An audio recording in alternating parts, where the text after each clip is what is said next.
we're going to start in about 5 minutes. I just wanted to do some housekeeping and welcome you. I'm Violette Haldane, and I'm with the West Indian Foundation, and this event is in partnership with the West Indian Social Club, League of Women Voters, Hartford Next, Hartford Votes. I just want to let you know that ladies' room and men's room is to your right. There are some snacks in the back along with water. And the League of Women Voters, they're here doing voter registration.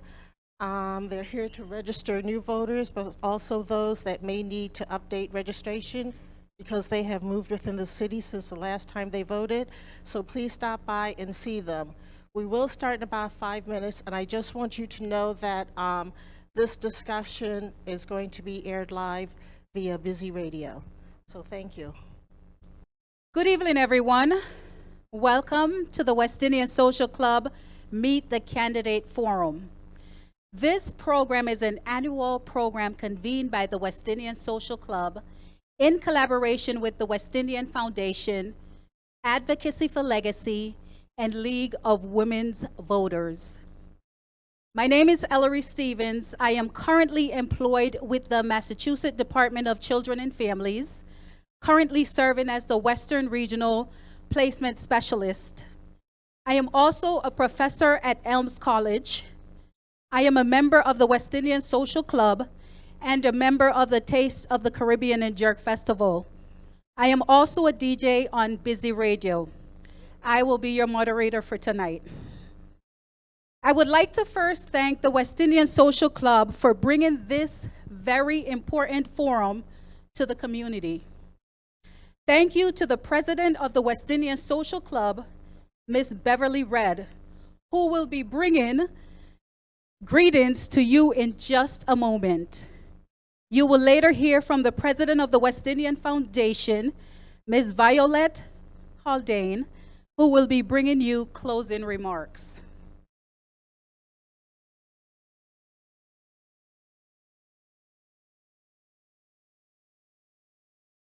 I would like to welcome each of our candidates who you will hear from momentarily.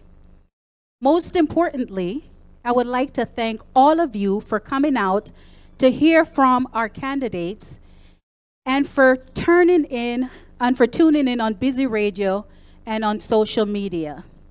I'll just remind folks, if you're tuning in on the radio, this is a contact number that you can call if you have questions during the conversation. 860-656-5314. Again, 860-656-5314. By the end of the forum, it is our hope that you will walk away having gained a better understanding of each of the candidates, their views and their vision for the future of Hartford, Bloomfield, and Windsor.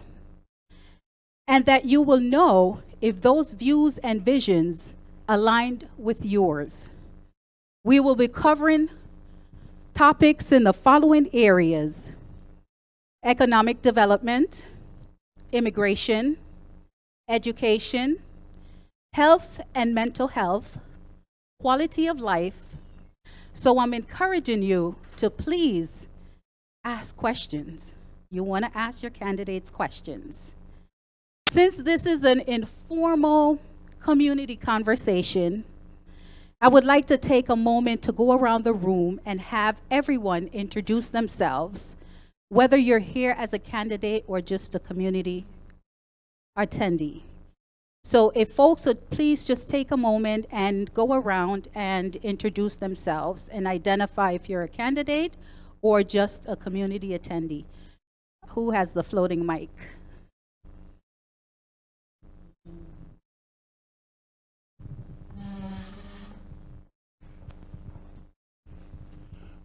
Hi, how you doing? My name is Matt Hennessy. I'm a Democrat running for Hartford Treasurer, and you can find me on row 8F on the ballot. It's great to be here. Thanks to the West Indian Club for hosting this.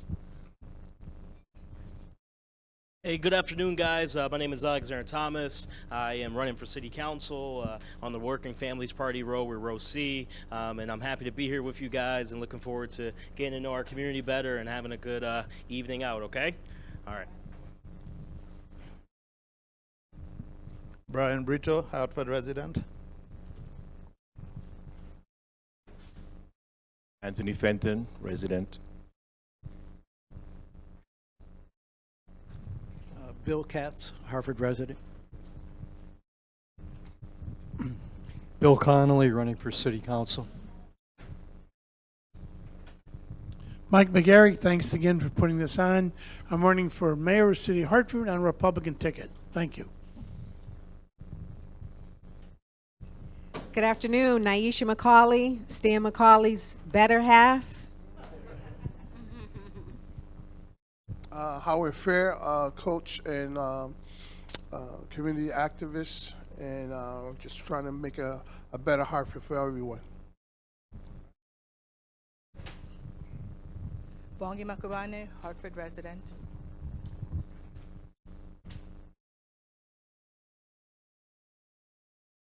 Claudette Graham, resident.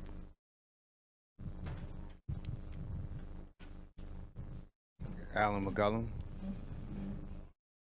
Kathy McCullum.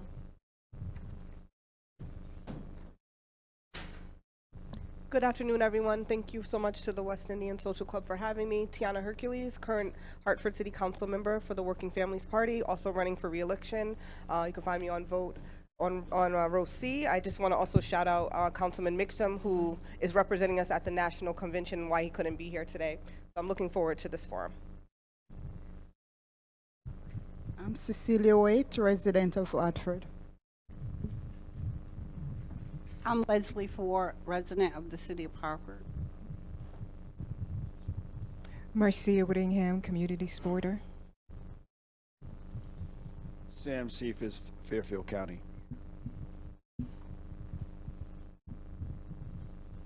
Good afternoon. My name is Pastor Marcus Messiah Jarvis, 30-year carpenter, Local 43 here in the City of Hartford. I am the security for the Macaulay campaign. I live here in Hartford, and I'm also a homeowner. I'm Maya Vanderberg. I'm a communications intern for Pastor Alex Thomas and Councilwoman Hercules. Renato Calle, Hartford resident.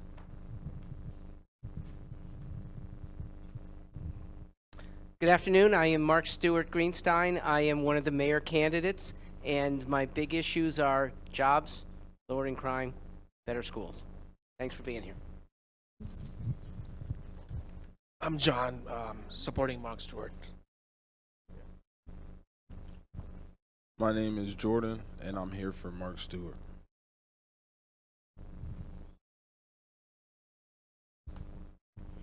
Good evening, all. My name is Len Walker, and I'm a town council member in the town of Windsor. We're on row B. I know I'm outnumbered here, but y'all vote for me and vote for my team. Row B. Thank you. My name is Will Pelkey. I'm part of his row B team in Windsor.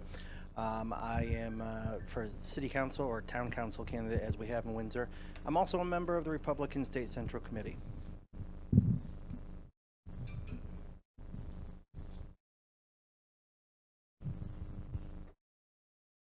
Good evening, everyone. My name is Eric Coleman. I am a mayoral candidate in the city of Hartford. You can find me on position 1J on the ballot.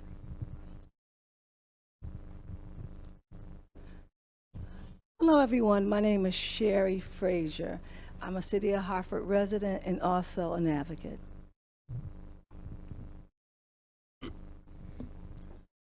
Good afternoon, everyone. My name is Giselle Gigi Jacobs. I am a petitioning candidate for mayor, City of Hartford, row 1F at the very top of the petitioning section of the ballot. I am a lifelong resident of Hartford, a homeowner, relative of a past president of the West Indian Social Club, Frank Jacobs, relative of Guy Jacobs, who sat on City Council in Windsor, and I'm very grateful and honored to be here.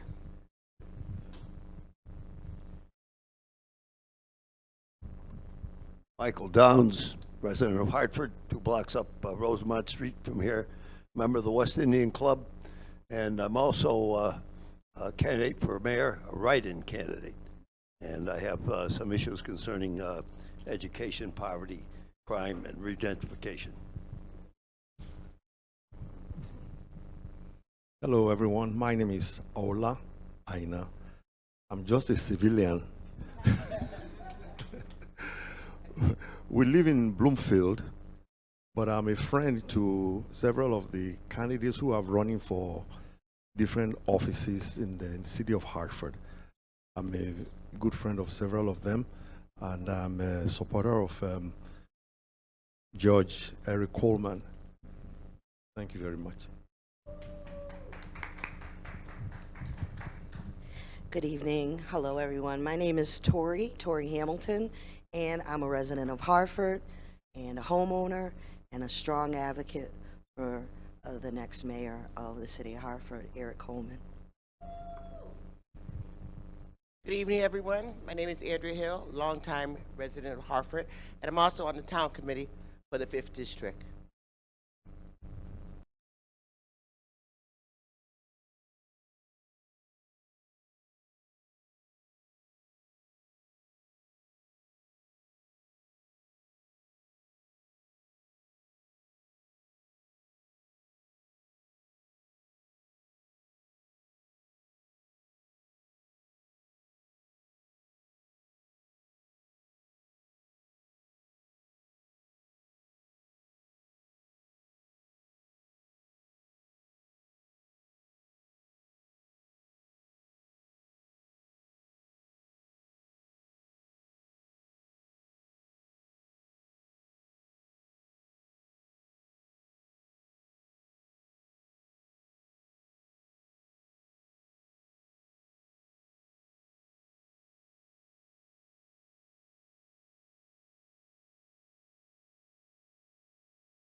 Just to say who you are and again who you're representing or what position you're running for, only because folks on the radio can't see us, right?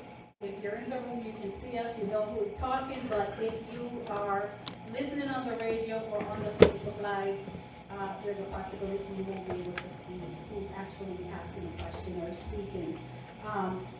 There again, once again, the number to keep in mind if you're listening on the radio 92.9 FM or busyradio.live is 860-656-5314. Again, 860-656-5314. You can call in with any questions that you have. Folks can also put their questions on the live. My co-DJ Angie G is managing the live, and if you have questions, you can feel free to just put it in the chat on the live. With no further delay, I welcome to the stage, the podium, the president of the West Indian Social Club, Miss Beverly Red.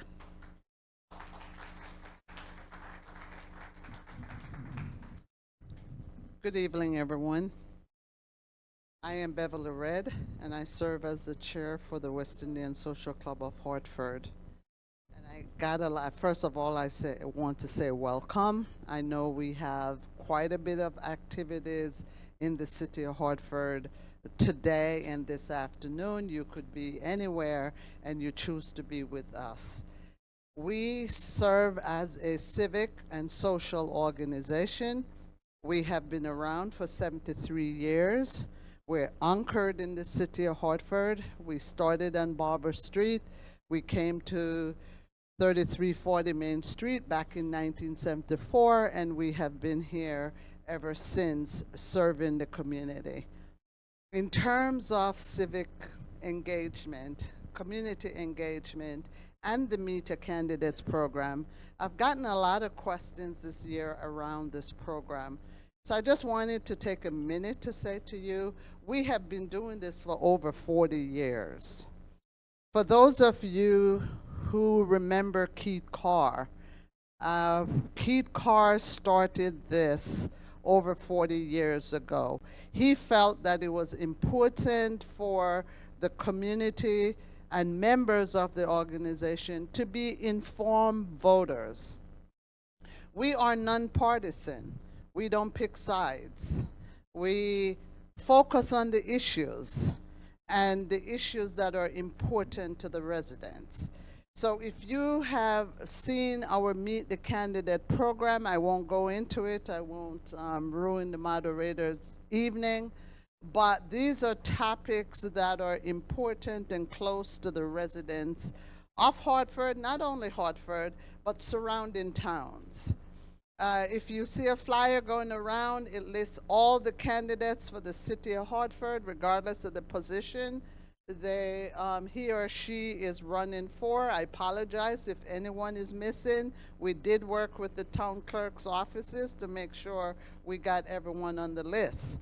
But if you flip it over, you will also see who the candidates are for the town of Bloomfield and the candidates for the town of Windsor. So we're really more of a regional organization. The focus, however, is on the city of Hartford this year. But you'll have an opportunity to meet with candidates from all three towns, and you will have an opportunity to hear them in terms of their positions on the various topics that are affecting us. So once again, I will say welcome, and I hope you have a very productive and informative evening. Moderator. Thank you, Chair Red. I just want to echo again what Chair Red says, that please just be reminded that the West Indian Social Club does not take a position or favor any particular candidate. The West Indian Social Club brings this forum so that the community could gain an understanding of the candidate's position on the various issues that impacts them, and so the voters are able to hold candidates accountable when they say they're going to do something if they're in fact elected. Before we get started, I also want to remind everybody in here who probably already know the date, that election date is November 7th. And everybody on the live as well as on listening on Busy Radio, election date is November 7th. The League of Women Voters is here. They're over there to my right. And they're registering new voters. So if you're in the room or if you're out there listening and you have not yet registered to vote, you can run down to the West Indian Social Club where you can register to vote. Or if you have moved into the city of Hartford and you have not registered, then you can do that here as well, or you can find out your registration status. So let's get started with the conversation. I'm going to again ask the candidates that are in the room. Actually, I'm not going to have you reintroduce yourself, but what I am going to remind you of is if you just please say your name and what position you're running for before you respond to any question. So my first question is, what are the 3 greatest challenges facing the city of Hartford, and what is your plan to address them if elected? This question applies to any candidate within Hartford, Bloomfield, and Windsor, so it's not specific to any one town. There's a floating mic coming around, so they'll bring it to you. So Mark Stewart, mayor candidate, who's here. And Eric and Gigi and Stan and Mike are all here and talking about issues that you want us to be held accountable for. There's a prominent person who's not here and unlikely to address issues as any of we mayor candidates, the independents and Mike too, would do. The 3 issues that you've asked me to address: number 1, bringing better jobs to Hartford. I have pretty good plans.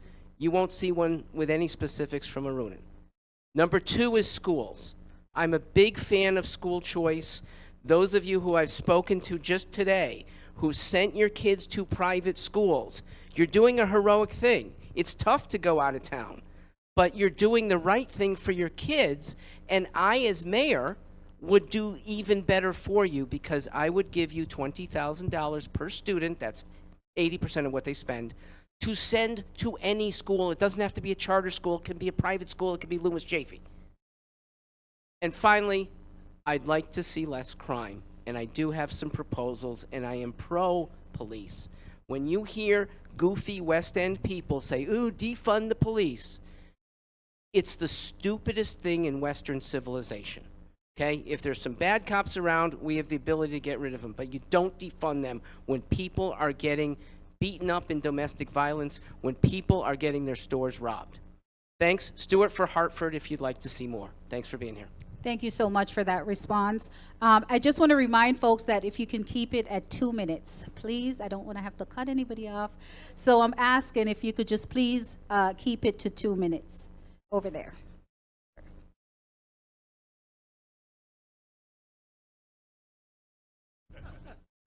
Yeah, Mike McGarry, the Republican candidate. The issue that hurts you the most is taxes. And unless we do something dramatic, your taxes are going up again. Just had a ruinous rebound. I'm on the Board of Assessment Appeals. I know how ruinous it was. Because the offices are disappearing, because retail is disappearing because of the internet, who are you going to tax? The homeowner. The next couple of years, you're going to see a drift away from the commercial to the homeowner once again. And unless we can come up with something dramatic, like making this a visitor city, like bringing in some big industry, very difficult to do these days. Very difficult. My other issue is we've lost our sense of order in the city of Hartford. You see it every day. Idiots driving too fast. People throwing trash out the windows. People getting shot. You know, we lost that sense of order. Whoever the mayor is going to be, he should lead the charge to tell people to be better citizens. Don't allow what goes on. We see it every day. It's getting worse. Sad to say, it's in every neighborhood. Neighborhoods that used to be, well, don't worry about it. It's only this part or that part. That's everywhere. The West End, the South End, downtown. Somehow we've got to turn that corner, and the only guy that can turn that corner, whoever's going to be mayor. So consider the Republican Party. We've had a tough time. We may have a tough time. But us individuals that get out there and do the work. We've been around. I've been involved in this city since 1976. And I've lived on Ashley Street the years. We made Ashley Street into a street you wouldn't walk on. Now Ashley Street is grand. So it can be done. Enough time for me. Thank you. Top 3 issues facing the city. There are a lot of issues. I think the ones that probably touch the residents the most are the ones that everybody already knows, which would be education, public safety, and jobs. Hartford has a serious issue when it comes to education. Personally, I think that the superintendent has taken the Board of Education as far as you can. And so we need new leadership in our education system. And I have a plan to deal with all the things that I've talked about. And if you go to our website, there's a 6-point plan. I would appoint 5 people to the Board of Education that would shepherd and take forward my vision for Hartford Public Schools. The second thing is public safety. Public safety has to be brought under control before we can even begin to talk about economic development. Because until you have a sense of order, as Brother Mike talked about, it's going to be very difficult to attract companies here. And so my 6-point plan actually is something that happens all at once. It's not like take care of one thing first, then move to the next. But until we focus on our kids, their education, and make an education system that is worthy of having people come to Hartford and move their families here, we're going to have a problem. Right now, 41 to 61% of the adults in Hartford are functionally illiterate. We don't talk about it, but that's the truth of the matter. It means they can't read an ATM machine and they can't read a ballot. That's just keeping it real. Just All another right? second. So if you don't teach and address these issues, economic development is off the table for Hartford residents. And I talk about economic development, I'm talking about it for Hartford residents. Can you just say your name so folks on the radio know who was just speaking? J.C. McCauley. I'm running for mayor of Hartford, Connecticut. Thank you. Last, one more person to answer this question. Hello, Ms. V. How are you? Hello, everyone. I'm coming with a lot of energy. I just came from the parade, so we were screaming and having a good time at the parade. So my name is Nick LeBron. I'm born and raised here in Hartford. One of the things we say is that I am a Hartford success story, and I have a plan for Hartford's success.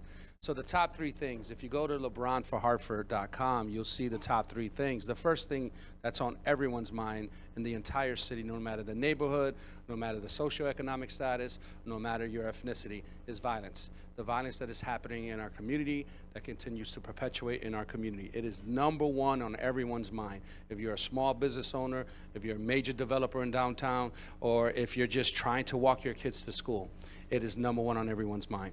Number 2 is access and providing access to opportunities. So I know a lot of us would ask, like, what does that mean? What do you mean by access?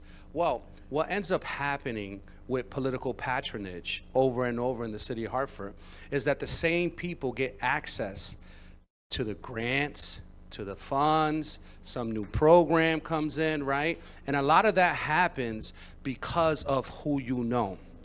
And I want to say that it shouldn't be that way. It should be what you know and what you need that gets you access to whatever program that exists. And the third one, and this is something that I really want to tackle, and that's unifying this city. This city is so culturally diverse, and the tapestry in this city is rich. We got the best food, the best parties, the best celebrations. But what happens is that divided, we are conquered. Okay? We are conquered when we are divided. Okay? When we go to the state capitol, what does that mean? 9 seconds, 8, 7? Okay, I got it. So everyone knows in the entire state how divided we are. So I'll talk a little bit more about that. That's your 2 minutes time. Thank you so much. Yes. Thank you. Thank you all for answering that question. Moving on to my next question. What is your priority in spending taxpayers' dollars? Let me repeat that question. What is your priority in spending taxpayers' dollars? Now, this again can be responded to by any of the city of Hartford, Windsor, the town of Windsor, the town of Bloomfield.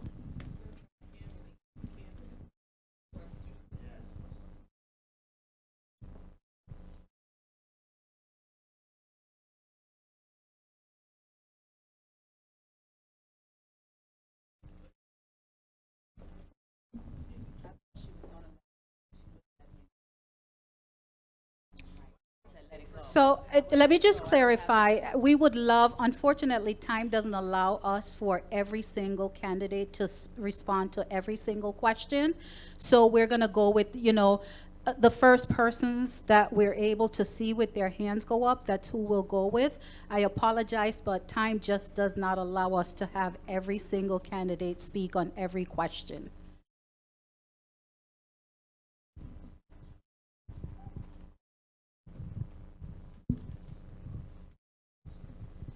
Please say your name for me as you are responding to the question and the party you're running for. Thank you. Tiana Hercules, current Working Family Party member for the City Council and currently running for re-election for City Council. So one of our most important roles in City Council is certainly deciding on the budget.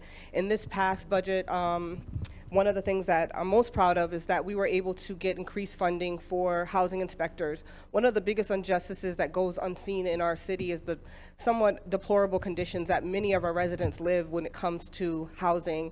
And so having more inspectors allows inspectors to go out and enforce the code to ensure that residents and children are living in conditions that are healthy and safe. So that's something that I definitely think needs to be a continued priority, because in our city, the overwhelming majority of our residents are renters. In addition to that, ensuring that we are funding some of the things that affect why we see crime in our city. We, of course, we're not saying defund the police, but we do need to look at public safety in a more comprehensive way. The police are often a response when crime happens. They're not the preventative, they're not the cure for crime, and so we need to look at some of the things that help to mitigate crime in the first place. That means mental health, that means investing in our youth, in our children, of course, making sure that our city is a beautiful place to live and belong. And so looking at public safety in a more comprehensive way and making sure that all those programs that contribute to the well-being of our residents are also being fully funded throughout our city. Thank you.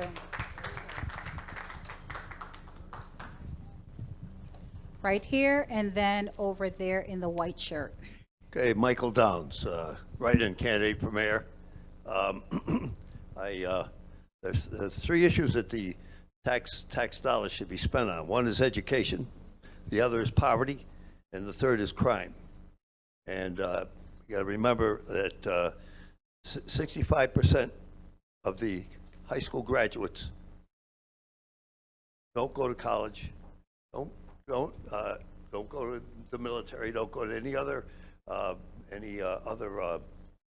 type of education program, but end up on the streets. And those are high school graduates. Those aren't the ones that dropped out.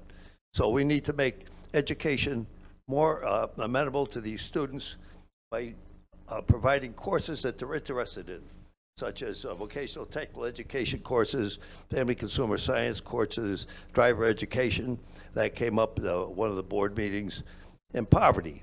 60–70% of the people in this city are either below the poverty line, at the poverty line, or just above it, and the working poor. And 90% of those people are children, and they go to the Hartford Public Schools. So that puts more stress on the Hartford Public Schools. And third is crime. Everyone says, well, more police. Yes, we need more police. But we also need social workers and other social service people to support the police. Thank you. Thank you.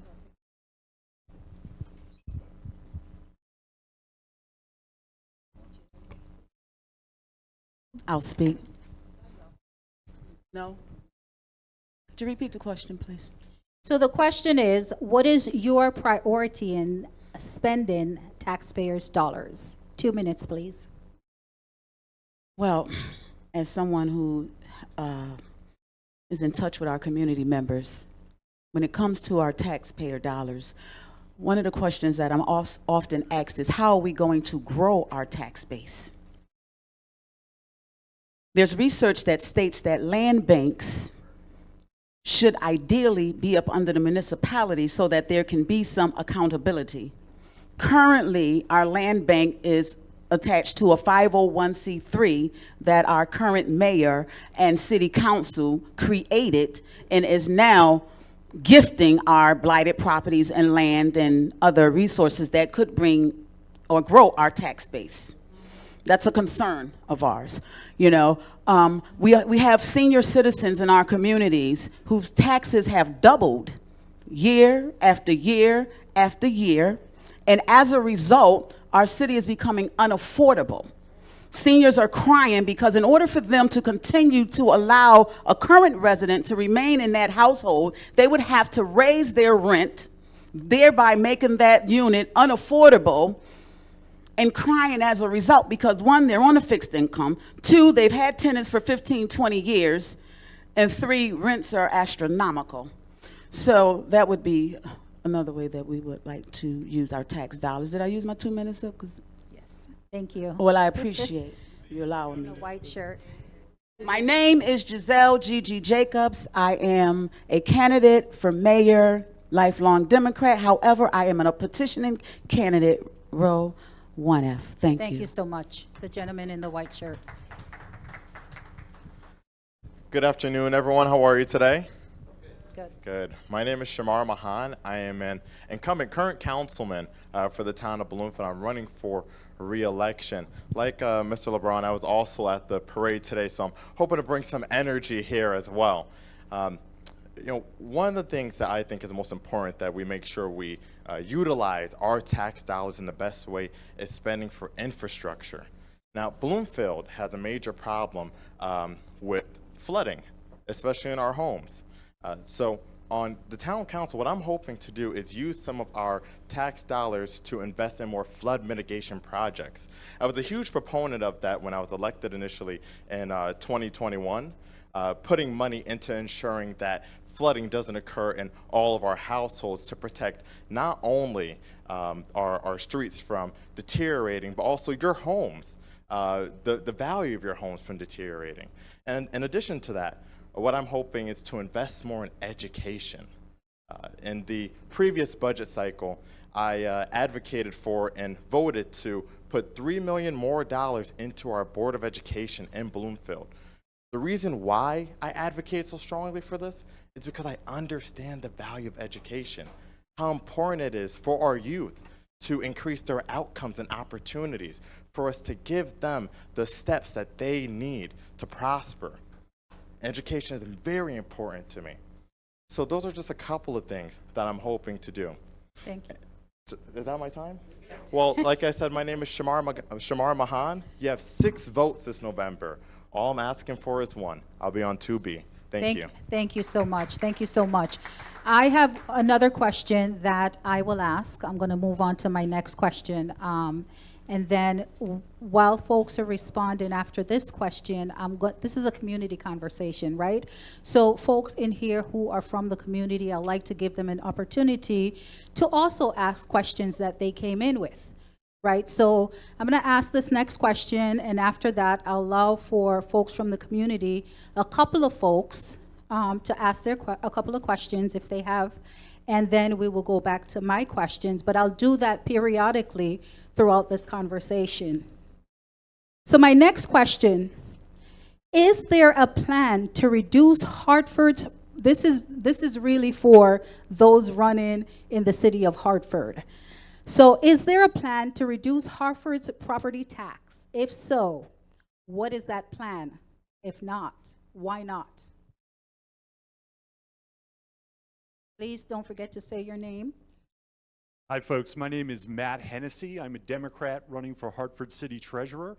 You can find me on row 8F, and my website is hennessyforhartford.com.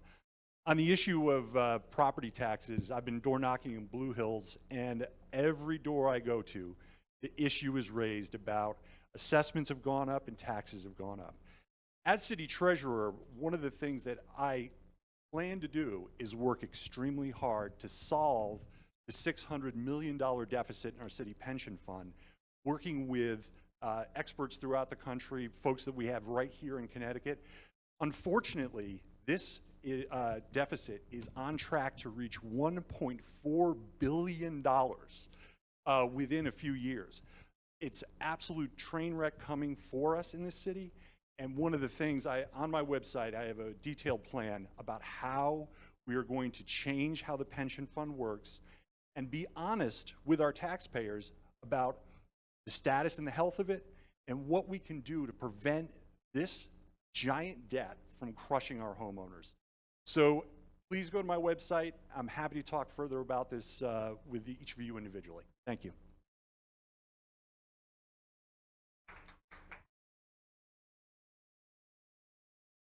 Good afternoon again, everyone. My name is Eric Coleman. I'm a candidate for mayor in the city of Hartford.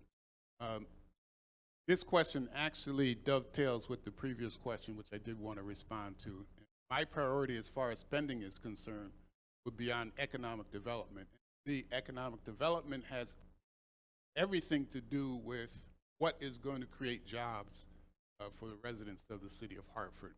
So to the extent that I'm going to spend money creating jobs, that means support for small businesses, that means marketing and promotion to attract corporations and businesses to the city of Hartford. That means specific issues like flooding, particularly in the northeast section of Hartford, and addressing the food deserts in the city of Hartford. We've been talking about bringing and developing a supermarket for residents of the city of Hartford, and that has not yet come to fruition. That would be a priority of a Coleman administration. We would invest money to develop a supermarket and to put residents of the city of Hartford to work in that supermarket in order to make it function. The reason I think that jobs is so important is because those of us who reside in the city of Hartford are overly burdened by taxes. But to the extent that we can create more taxpayers in the city of Hartford, expand our tax base, that would lessen the individual burden on all of the taxpayers for the city of Hartford. And we can all pay what would be a more reasonable rate as far as taxes. Thank you very much. So,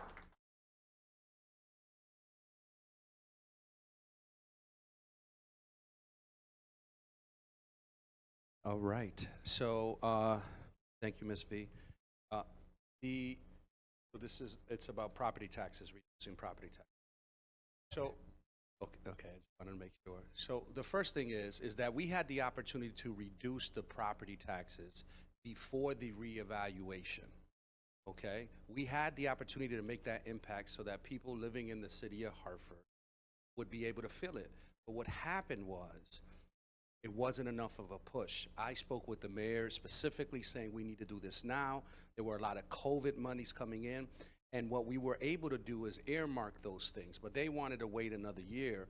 And so that's why you don't see, we actually reduced the millway. You don't see it, but we did. It's the first time in over 20 years.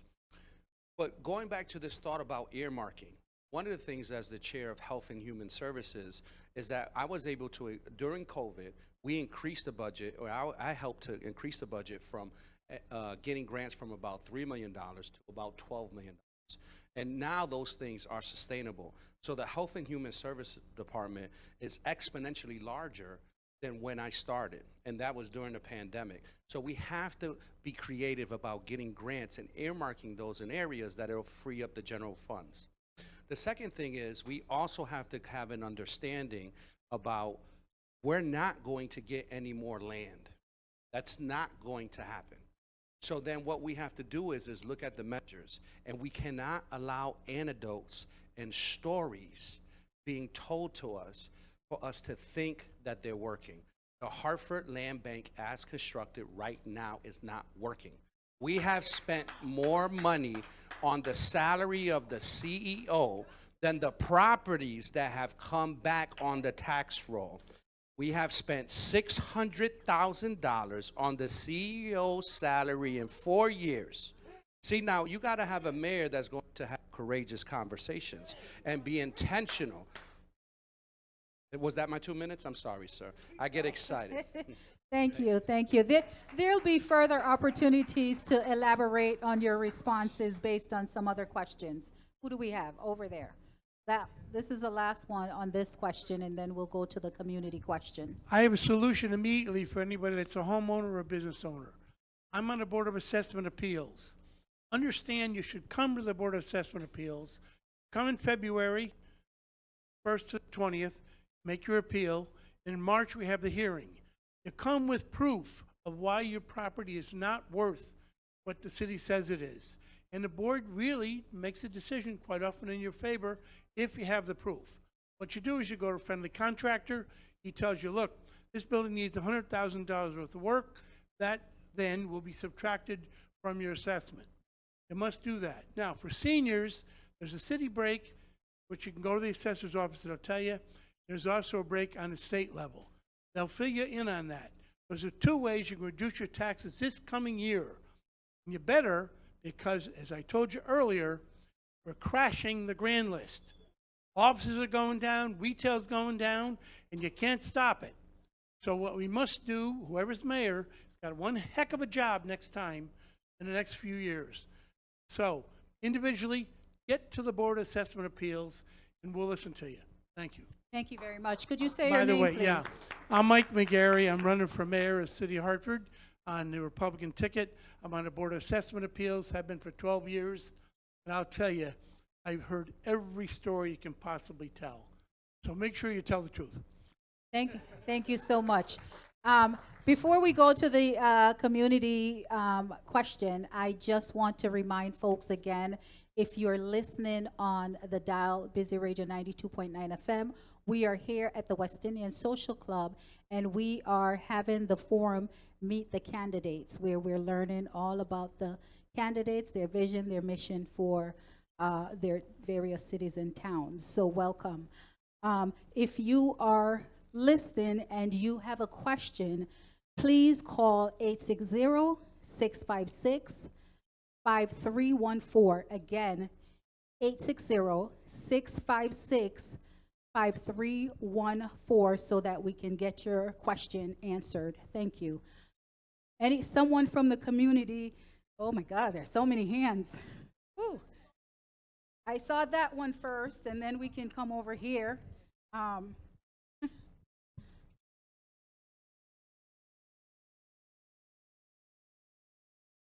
Hi, my name is Cynthia Jennings. I'm a civil rights attorney and I'm an environmental attorney, and I've lived in the city of, I'm a lifelong resident of the city of Hartford, essentially. One of my questions is, for whoever becomes mayor, what are you going to do about the blatant discrimination that's taking place in this city against homeowners, against tenants, against people of color? And I will make that a little more clear in that there are crumbling foundations in eastern Connecticut. And those crumbling foundations have received millions and millions of dollars of taxpayers' money in order to protect the people who own the homes. These homes were owned by private citizens, but it was a private contractor that made a mistake in putting the chemicals into the concrete, and the foundations became crumbling foundations. But the state of Connecticut stepped forward and took care of this. Now we have a situation in North Hartford where so many residents are getting sewage back up into their basement. We have now gotten over $228 million.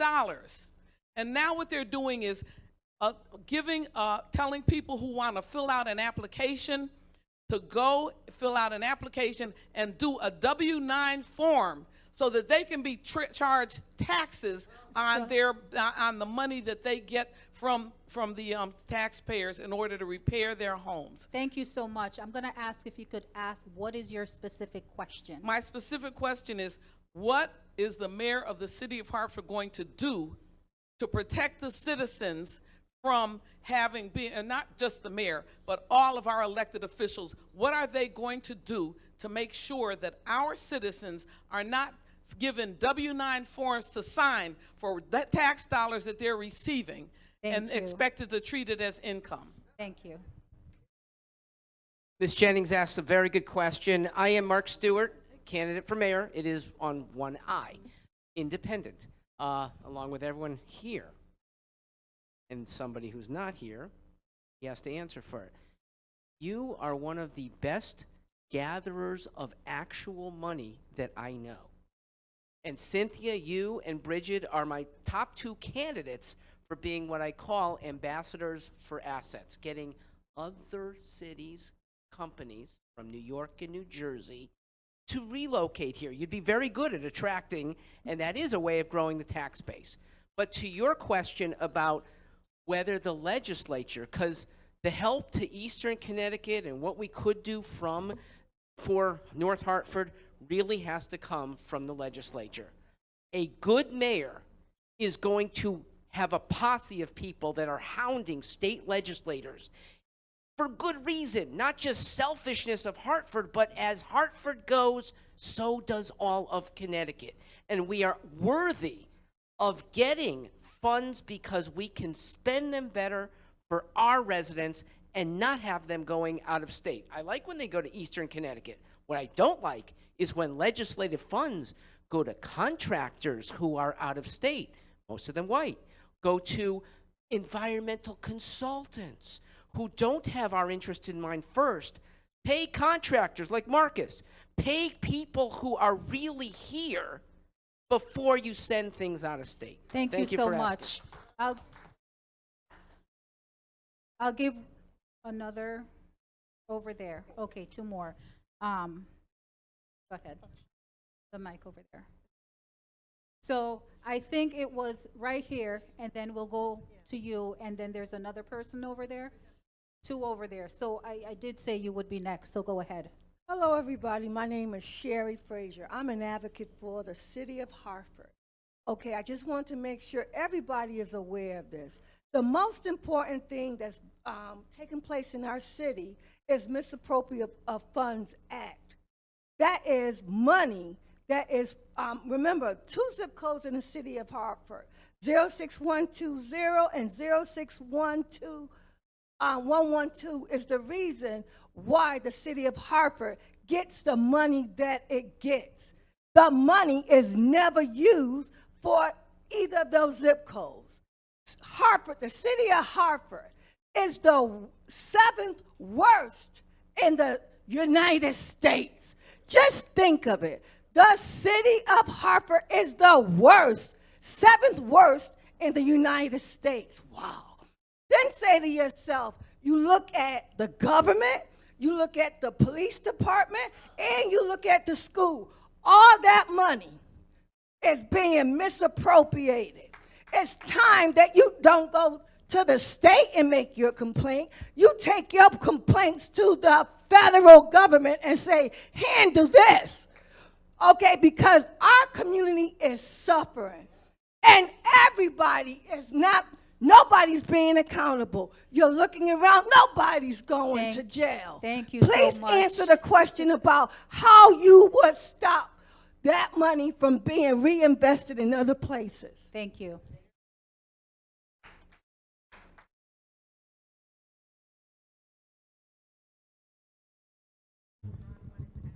So, is there I'm going a to give you a rep? chance, 'cause my question is Okay. towards you. My name is Desmond Sinclair, as I said. Jamaican, born in Jamaica, but I'm a citizen. Okay. I like what you said. There's 2 things you said. You said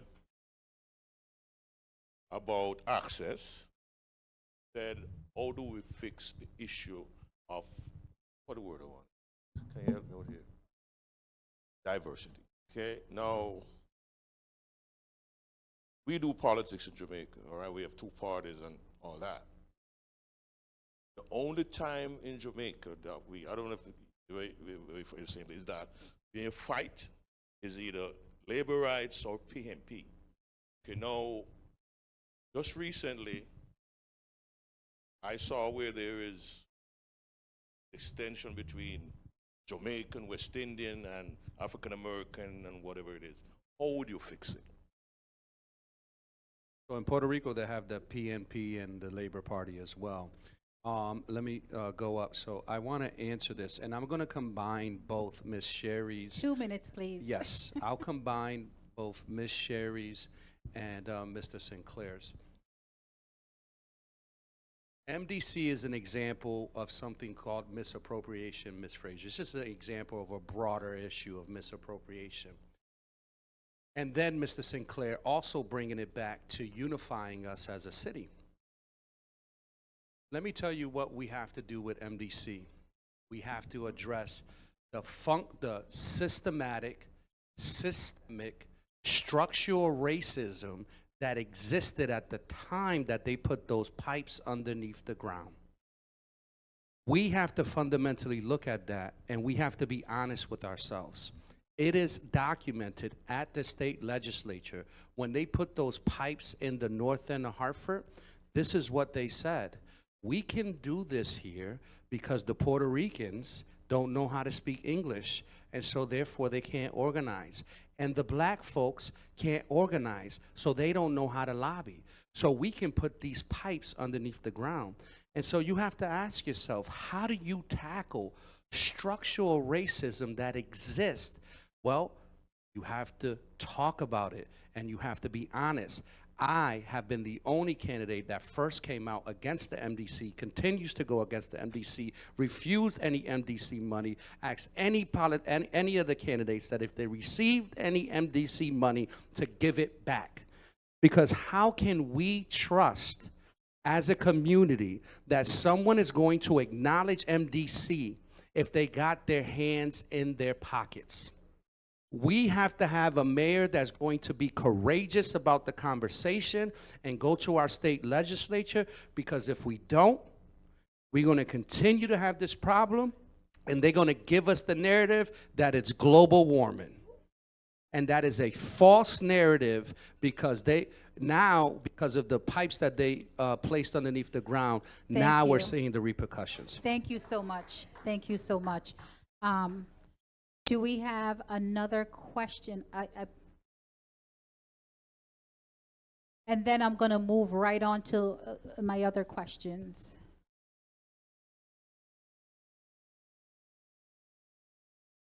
My name is Sam Cephas.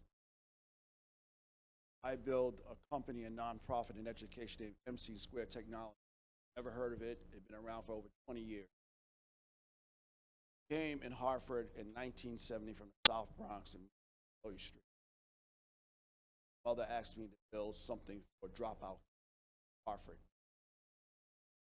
Started out with our Sharpton for 4 years and came back with a lot of information. Why I left Hartford, that Cynthia knows, you know what I'm talking about. Eric Coleman knows what I'm talking about, and some others. What happened is that myself, Pastor Nair, others actually in the community of Barbara Street wanted to buy out Plaza. When I got a guy from Greenwich, Connecticut. Eddie took the program, gave it to University of Hartford. You know I'm not lying about this. And built University of High School. Our idea, take actually Barbara Street, stop the dropout rate with Clark, Bush, and Waverly, stop the crime.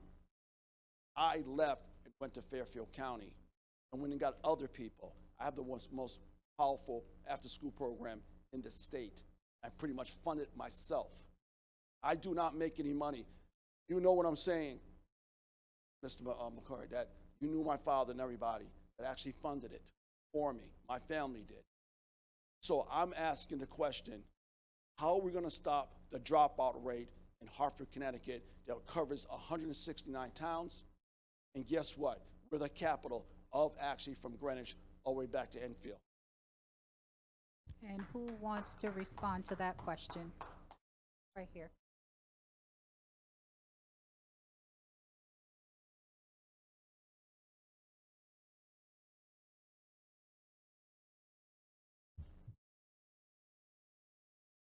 Well, I think as Sam has mentioned, a lot of people are familiar with his work.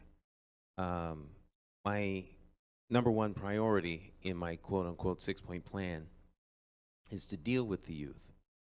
But to address directly what you're talking about is individuals such as yourself, and I'm sure there's others in the room, have all of the solutions we actually need here in the city if you have an administration that's willing to work with you to make those solutions a reality, not steal your idea for their own political or personal gain, because your program could have directly interceded with the dropout problem we now have. These things are intentional. I like to say that we don't have to pick cotton because we are the cotton. And until the citizens of Hartford elect an administration that's going to use the resources that the federal government sets aside for our city, nothing will change. So, a lot of people say, well, Stan's too honest. The truth to that question is, or that statement is, Stan's too honest to give you the cut you want if the administration changes. You understand what I'm saying? So the issue isn't one of getting rid of corruption. The issue is one of, will we prosper from the corruption? And as much as I love my brother Nick, I'm the only one that called for the direct removal of William DeBella. And if I was on council, he would not be the chairman of the MDC. I also lost a job and a client protesting in front of the MDC, calling for direct election of the commissioners. So there's a lot of corruption in this city. The question is, do you want to get rid of it? Because you could just look at the books and see the corruption. So. Thank you so much. Ms. Jacobs. She was next in line, and then I can go. 2 minutes, please. Thank you. I agree with everything Stan said. However, Giselle Gigi Jacobs, candidate for mayor, City of Hartford. I believe I'm the only candidate that's running for mayor for the City of Hartford whose life was threatened as a result of standing up for the community and fighting to keep MDC dollars in our community. In 2009, I was the Assistant Executive Director of the Minority Construction Council. Monies was set aside, fought to get set aside to train individuals to work on that 20-year, trillion-dollar clean water project. And when I fought to keep the money in the community, my boss, the Executive Director, threatened to shoot me dead. Sherry's absolutely right. We need to take it to the FBI because it was the FBI who called me in and said not only that they know my life was threatened, they also knew that that current mayor at that time was funneling monies through that particular nonprofit of which I was the Assistant Executive Director. As a United States Army veteran, a veteran who have experienced homelessness in the city of Hartford, a veteran, a lifelong resident of Hartford who have had a nonprofit since 2008, of which I fund out of my own pockets. I am unbought, unbossed. No one can take anything from me because they haven't given me anything. So I'm not afraid to speak to the corruption that continues to take place in our community. What our community needs is a leader that they can trust, that's not going to sell us out. We're getting sold out and everybody knows it. No one is willing to do anything about it. And I said that to Mr. DeBella's face. Thank you. Thank you so much.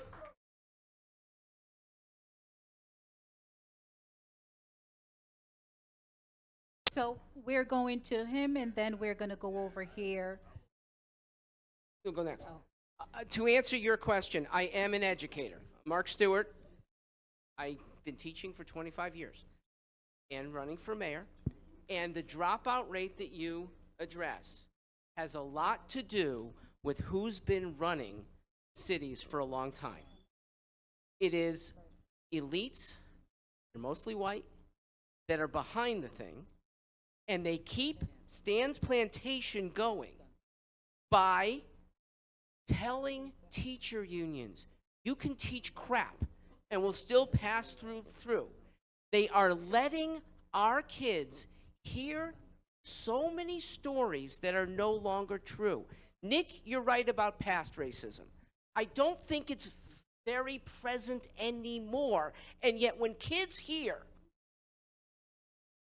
Whitey's gonna put you down, there's no reason to even succeed. No wonder they drop out when they don't get the same kind of training and think, well, I could be on the streets and do better than trying to fight against this systemic racist present system.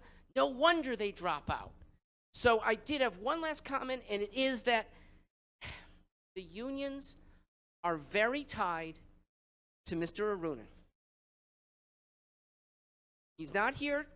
It would be nice to, he wouldn't even be nice to hear. You know the answer. He's supported by elites that want to keep things the same, keep that plantation. We should avoid him. If you're African American, you have, I hope, no business voting 1A. Thank you so much. We'll go right over here. There. In the blue. There.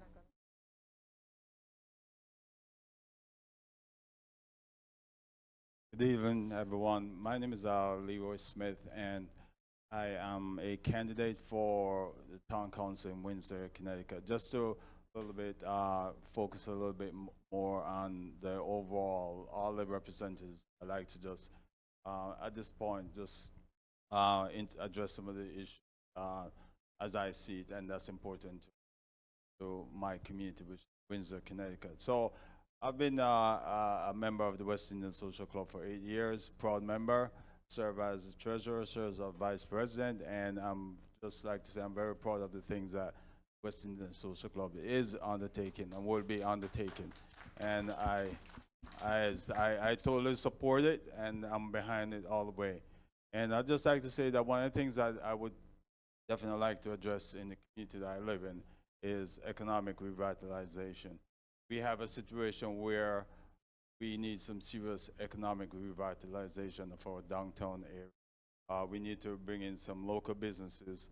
We are very good at assisting the larger corporations, so I'd like to focus our efforts on the smaller mom and pop businesses that stay in, the dollars are kept in the town and not leave the town. So that's my goal, to bring that revitalization. Another thing is housing. Now, it doesn't make sense to be paying $2,200, $2,500 for a single bedroom house.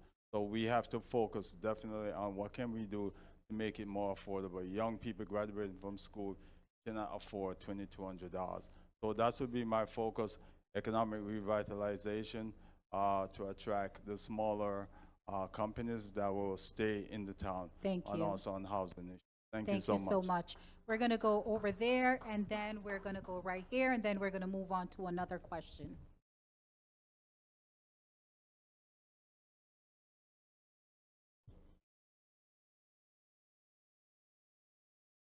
Please say your name. My name is Pastor Marcus Messiah Jarvis. And in answering your question, it poses a question to everyone in the room. So in Jamaica, they have two-party system, Labour, PMP. In America, we have two-party system, Democrat and Republican. Now, I'm going to say some things that may offend somebody, but I don't care. The white man has played two-card Marley on us for too long and used one party to divide us against another party. Time for people party.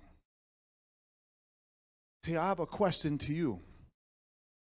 My mother always used to say, you heard this before, that insanity is doing the same thing, expecting different results. Stop voting party and vote people. Vote somebody who's for the people, that you know and that you can trust. We're too loyal to Alpha, Kappa, Beta, Psi's. We're too loyal to clubs. We're too loyal to cliques. And we're too loyal to parties. And when we understand that I don't care if it's Jamaica or Hartford, no place where we are as people of color will thrive until we thrive. And they know this. And they know this. So they divide West Indian against Jamaican. Jamaican against African American, African American against Puerto Rican. I would say to the people who are not from the sea, the Bronins and the Arunans, go home. But once again, and I'll finish. Just another second. We have these conversations, but then people go behind that curtain and still vote party. I'm going to say in the words of my lifelong friend Stan McCauley, you have the government that you deserve. Thank you so much. We're going to go right over here, and then we are moving on to the next question.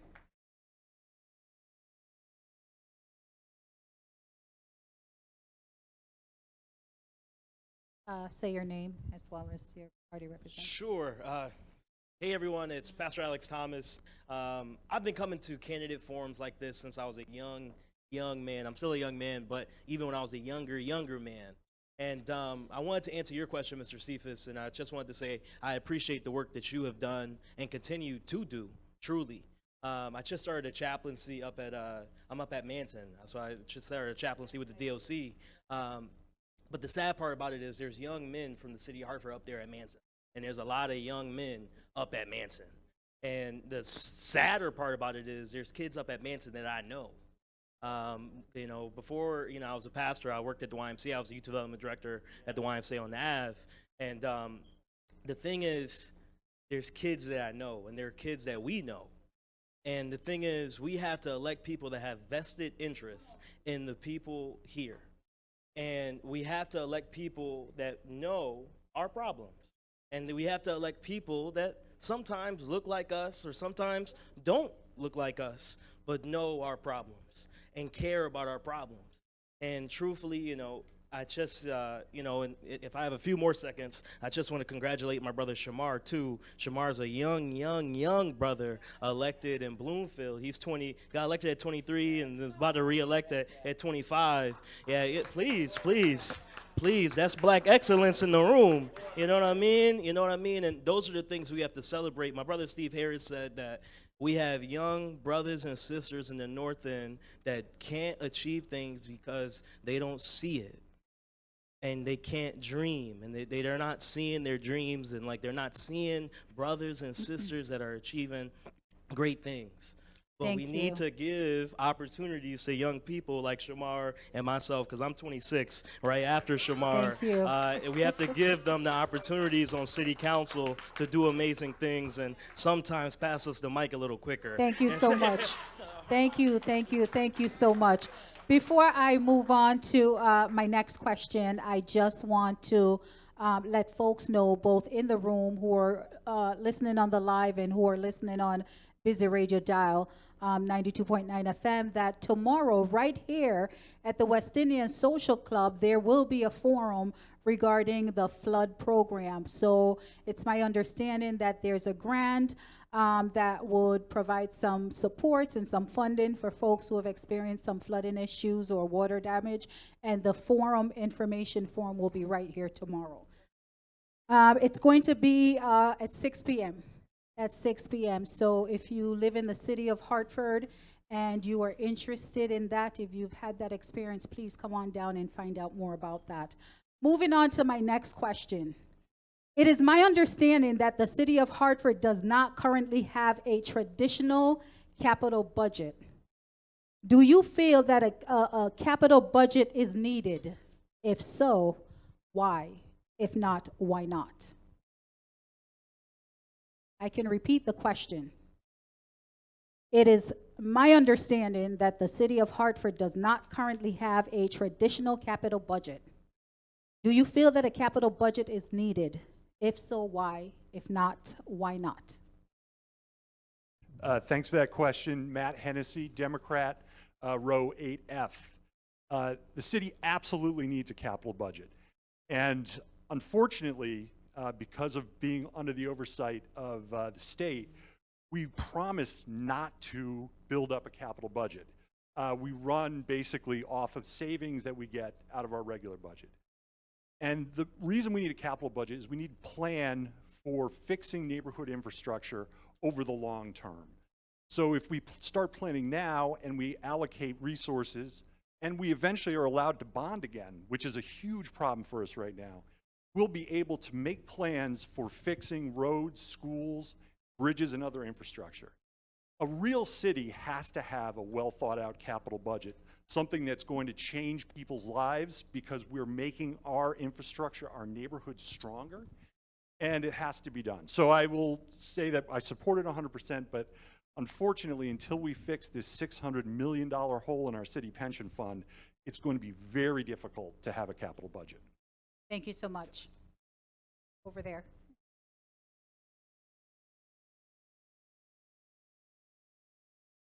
Yeah, Mike McGarry, I hate to be the guy in the room to tell you the truth all the time. The truth is we have massive problems with our dike. I'm chairman of flood control, and the dike itself is in tough shape. And now, quick story. I was made chairman because the old guy died. They looked at me, he said, you gotta be chairman. I said, what did I know? We're gonna teach you. A couple weeks later, we got from the Corps of Engineers that we were out of compliance. Out of compliance terribly. At that particular point, we had no federal insurance.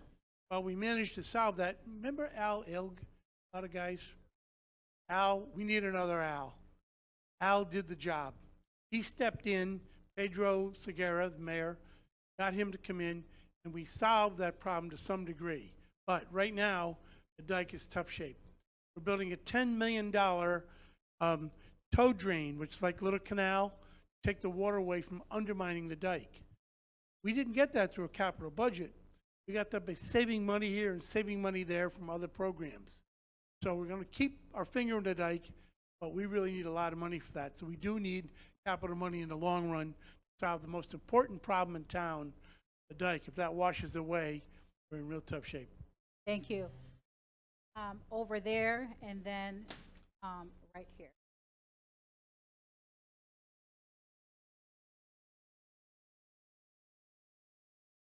Thank you. So we do have a capital budget in Hartford. It's called the CIP. So we have it every year. But I think the issue that we have with the capital improvement plan and the budget allocated is that we see funds, but we don't see the funds through. And so that's one of the reasons why. So we're still looking at improvement projects and building projects that we financed 3 years ago that still haven't come online. And so when you do this over years worth of time, that's a lot of balls in the air that you're juggling. So you're trying to figure out on this one, where is the phase development on the one that we put in 2021? We're getting new funding for this in 2023. But in 2019, we ran into a problem, and so now this budget is here and all of this. And so you never see things come to fruition where the money comes directly and you see the property. An example of this is right in this community. I like to give stories and real examples so we could be concrete about what we're saying. So the Blue Hills Rec Center, I got the money for the Blue Hills Rec Center to come online 2 years ago during COVID. Got the $1.5 million, did the whole neighborhood meetings, and yet the project still is not coming online. And that's the problem with our capital improvement plan budget, is because you don't have someone that is looking at construction contractors in the face, holding them accountable, and making sure that projects are coming through. So that's the problem with the misappropriation, and it gives us an uneasy feeling because it lacks transparency. Thank you. Hello, everybody. My name is Sherry Frazier. I'm an advocate for the city of Hartford. I've lived in Hartford my whole life. I have over 4 degrees. I'm going to tell you this. Please focus on 7th worst in the nation due to the corruption in the police department, the school system, and the local government. Remember, the 2 zip codes that get the money for the city are 06120606112. Money never goes to either one of those zip codes. The main reason the money doesn't go to the zip code is due to this. I'm going to say it, and I'm going to say it, and I want you to focus. Pay close attention. The number of departments within the city of Hartford, guess what? Remember last year they had to approve the charter, right? Go to the August meeting last year. You're going to hear someone say that a number of departments within the city of government do not have a budget and constantly combine the grant money along with the city money and never submits a budget. Our households have to live off a budget. Shouldn't the city of Hartford? And I am amazed that the city of Hartford do not hold the department heads accountable, force them to separate the budget money and the grant money. Okay, and I'm surprised that the grant people that write these grants and give the grants to the city, don't force. Thank and you so remember much. the Wi-Fi program? Thank None you. of that money was used. We're going to move on to our next question. We're going to move on, and then you'll have an opportunity to answer other questions. I'm actually going to direct this question to candidate Eric Coleman. If he feels comfortable answering that, he can start us off.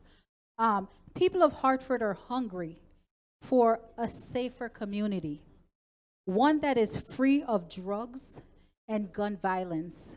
What is your plan to address crime rate and make Hartford a safer community, not only for its residents, but also for those who are visiting Hartford and those who are coming into work? Thank you, Madam Moderator, for the question. Again, my name is Eric Coleman, and I'm a candidate for mayor here in the city of Hartford. I also have a website. It's www.colemanforhartford.com. And among other things on that website, you will see my very detailed and written proposal for public safety here in the city of Hartford.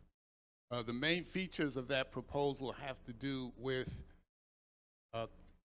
reimagining, a restructuring of the Hartford Police Department. Again, we're not talking about defunding the police, but we're talking about changing the mentality and the approach that the Hartford Police Department has to protecting and serving the citizens of the city of Hartford. So, number one, we're talking about things like de-escalation training. We're talking about mental health crisis intervention. We're talking about diversity training. We're talking about some other things and types of trainings that would make the police department and its officers much more sensitive to the needs and the concerns of the residents of the city of Hartford. Again, another feature of this proposal has to do with community policing. And by community policing, I mean giving the residents of Hartford a meaningful opportunity to provide input into the policies and the strategies for reducing crime, the policies of the police department and the strategies for reducing crime in the city of Hartford. Thank you. Thank you so much. Right here. Go ahead. Please say your name. 2 Okay, minutes, Michael please. Downs, mayor for, write-in candidate for mayor of Hartford. One of the reasons I believe that not spending the money that's earmarked for 06120 and 06112 is because they are closing the schools, the churches, and closing up the housing of the poor in these areas. And the land is being bought up by people, supremacists from outside the city. They are allowed to come in the city and to perform these tasks of purchasing, closing everything and then purchasing them for their own purposes. This is called regentrification. It hasn't worked in 50 years. It didn't work in the 70s, didn't work in the 80s, didn't work in the 90s. And it's not going to work today. But what it does is disrupt the city and the lives of the people in the city. And then what happens is we devolve into chaos and crime. Thank you so much. We're going to go right over here to the gentleman in the hat, right behind you. I just have a question for the gentleman with the black coat. You said you want to reform the police, but everybody always says that. They've been saying that for years. So what exactly are you going to do? And my other question is, everyone always talks about reform, reform, reform. What about screening the people before they don't have problems? You know what I'm saying? What about some sort of psychological assessment or a better background check? Like, a lot of people seem to just be unstable. They're not bad police. They're unstable people. They're literally dangerous with a gun and a badge. Thank you for your question. 2 minutes, please. So again, Eric Coleman, candidate for mayor in the city of Hartford. 2 minutes is probably not sufficient in order for me to fully explain the proposal that I started to explain and was cut off after I got to community policing. But what you say, I agree with. We in the city of Hartford has to pay much more attention to how we hire, how we interview and hire and retain police officers. For too long, we have been subject to examples of high-ranking police officers instructing their subordinates to arrest anybody who's downtown not wearing a tie and a jacket. We've been subjected to police officers on video assaulting, kicking in the face an individual suspect who's on his knees and handcuffed. That to me reflects a certain kind of animus toward the people. It's been, unfortunately, an unfortunate kind of mentality in the Hartford Police Department. It's been a warrior's mentality. We need to transform that into a guardian's mentality so that the officers who work for the Hartford Police Department are sincerely and genuinely concerned about protecting and serving rather than abusing and assaulting the residents of the city of Hartford. Thank you. All right. Thank you so much. I'm going to go right here. And then we'll move on to another question. If you didn't get one of these in the paper, I have enough for everyone in the room. And in it is my 6-point plan. It's not something I just came up with because I'm running for mayor, but it's been around for several years. And public safety is in there. And it's not my plan. It's the plan that y'all came up with from me covering half the meetings that go on in this city that I could tell you about, and the other half that I'm sworn to secrecy.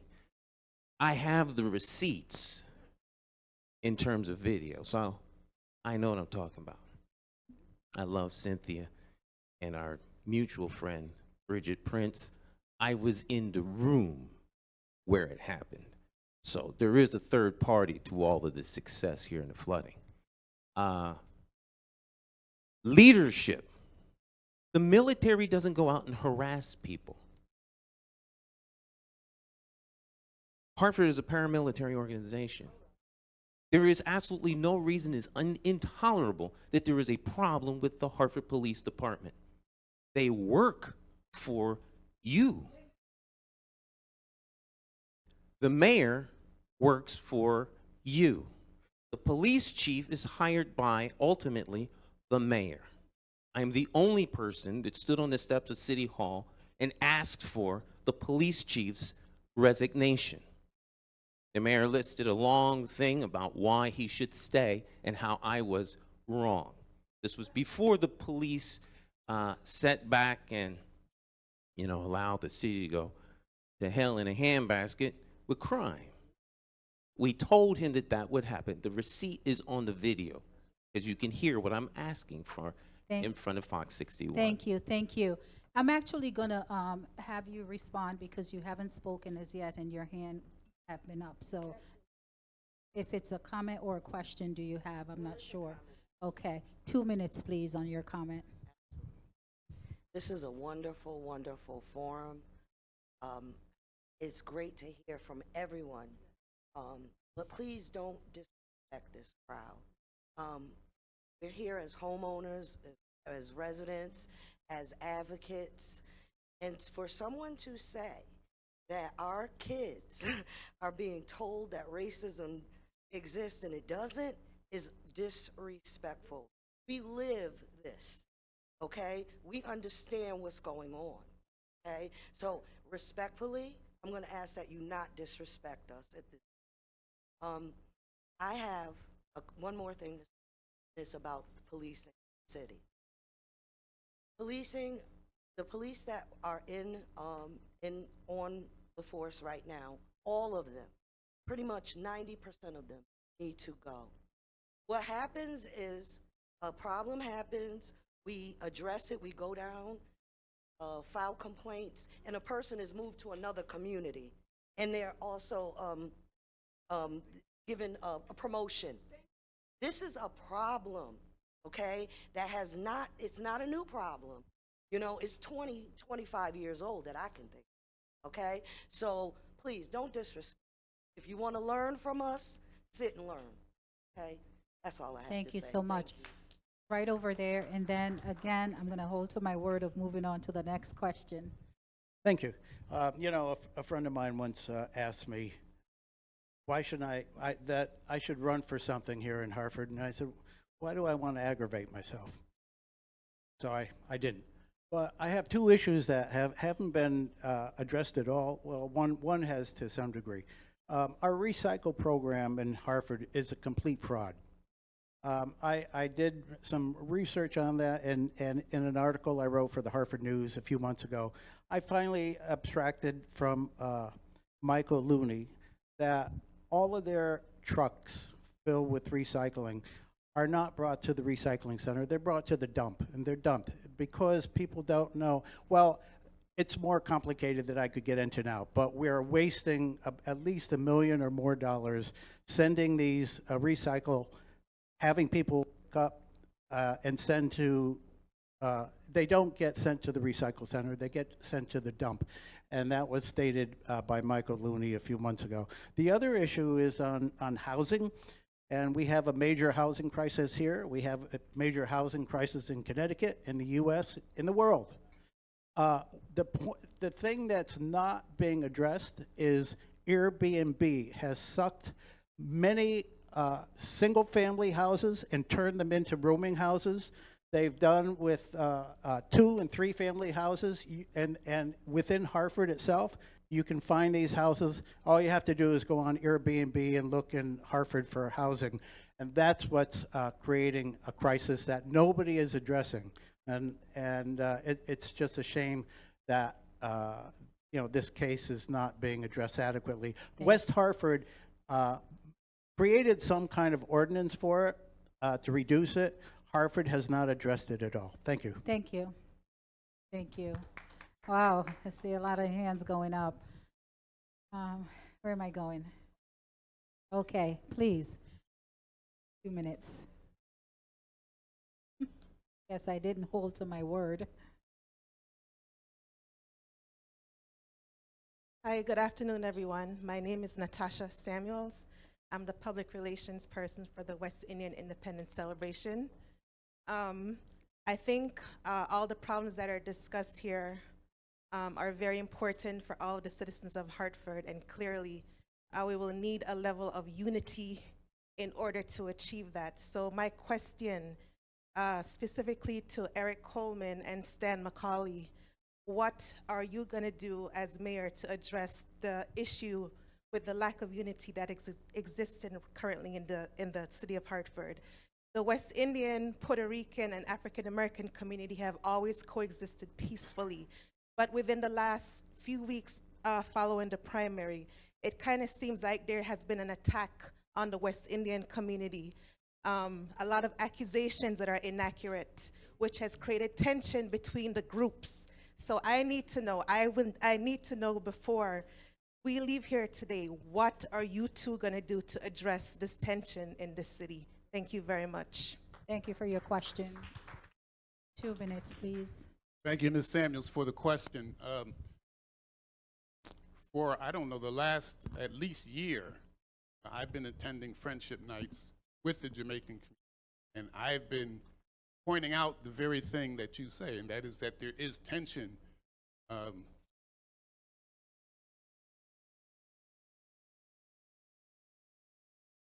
I'm sorry, I don't understand you. What did you just say?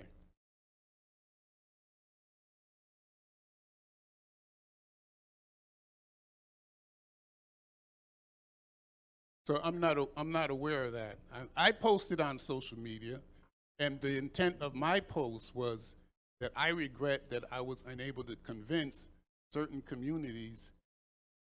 I said more than that, but I said some members of the West End, some members of the downtown community, some members of the Jamaican community. Not all, because I know I have Jamaican members of the Jamaican community who support me and supported me very avidly. So I'm not sure how my post if that's what you're relying on, is being misinterpreted. But I've been saying for more than a year that we need to resolve whatever tensions exist between the Jamaican community and the African American community, because we're missing opportunities because we cannot get together. We're missing opportunities to advance the city of Hartford and our respective communities, and more importantly, the children of our communities. Thank you. Thank you. So this is the point that I'm trying to make. If we joined together and we worked cooperatively, our school system would be better. My apologies, The but your flooding time is would up. not and be we taking do- place. The flooding that's taking place, sewage, raw sewage backing up into the businesses and the homes Thank you, of thank you, individuals would not Candidate be Coleman. taking place. We're gonna move There's on to so the much next. more that we could be accomplishing if Thank we were you. just working together. So I'm going to move on to the next question. Thank you so much for those responses. This question also goes, this, okay. Go ahead, go ahead. I don't want to speak until the moderator gives me permission. Okay, so as quietly as it is kept, there has been tension between the African American community, the West Indian community, and the Latin speaking community, and the African community for years. What happens is the powers that be, their 15% play one side against the other until they divide and conquer. Now, it's easy to blame them, but the fault rests on us. We're the ones who can change this, and we just have to be intentional about it. So as mayor, I will do all that I can to bring that together. I have friends in every community in the city. I mean, I literally have friends that get up and leave the room when other friends come. I'm not going to pick on you, but I'm going to pick on you. I have two people who I love dearly, who I get along with perfectly. For the sake of the campaign, they have managed to at least talk to each other. And that's Brother Marcus and Sister Kamora Harrington. They don't agree at all with each other. At all. I ran a TV station that had 70 producers who produced TV shows every week. Most of them could not stand one another. But for the sake of doing a television show that you can't do by yourself, they had to work with each other. So I have a history of bringing people together. Thank you. Thank you. I appreciate that. I'm going to move on to my next question. We have a lot of rain. We've had a lot of rain over this past year, causing major flooding and impacting many homes and businesses. I know that because I was one of them trying to drive through all the puddles, and so I know how bad it was. In the city of Hartford, what is your plan to address the flooding and damage issue in the city of Hartford? We'll go over here, then we'll come back to you.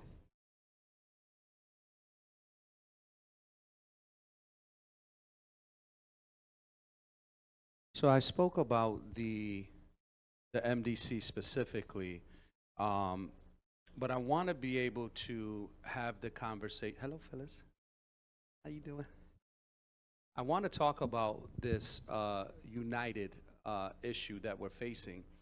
Even within the Latino community, you have undocumented citizens, you have Dominicans against Puerto Ricans, Cubans, and all this. Why? This is the impact. I'm going to share with you a story. A lot of people know me. Sometimes politics gets very complex, but sometimes you have to keep it simple in order to hit the message home. So when I was a lobbyist, I was a successful lobbyist. You can find all that information on LeBronforHartford.com. I'm on row 1G. I've gotten over $500 million in educational funds for the city of Hartford. The interesting story that I want to share with is I was speaking to a Republican senator from Old Saybrook. And as I was talking with her, I was talking to her about educational reform and going into comprehensive on how we need to increase the budgets for particular schools in the north end of Hartford. And she looked at me, she was a white woman, and she said, "Nick, you're Puerto Rican. Why are you advocating for north end schools in Hartford? This is a Republican senator from the shore." And so these are the types of things, right? When we try to advocate for ourselves, where we try to get the money from and the grants and the resources, they already know how to chop us down. It's that simple. And if we don't come together around these major topics, we'll never go anywhere. And so look, and the other thing that we have to address, that there are very particular issues when it comes to segments. For undocumented citizens, right? They don't have legal rights. You know, they're very specific. Spanish-speaking citizens, we need more access to Spanish. We have to address the issues as they exist to those cultural understandings. Thank you. That is your time. We'll go right here. Thank you. I have to adjust Your name again. And my name is Stan McCauley. I'm running for mayor in Hartford. Actually, I'm applying for the job from the residents. I have to adjust my time for 2 minutes. The answer to your question is that some time ago, Bridget Prince came to myself and our membership at the Greater Hartford African American Alliance, and she wanted to do something about the flooding. And I say that to say this. I said to Bridget, and Cynthia can can back this up. I said, no matter what happens, don't give up agency to your cause. Don't give it up to me. Don't give it up to anyone, and you will be successful. I've been behind the scenes working on that, and that's what I will continue to do. I learned a long time ago that if you're willing to sit in the back and let somebody else take the credit, especially if it's the one that deserves the credit, get the credit, you can do anything. Hartford's issue with the flooding is directly controlled to the control of the region through the most powerful position in the state of Connecticut, and that is the chairman of the board of the MDC.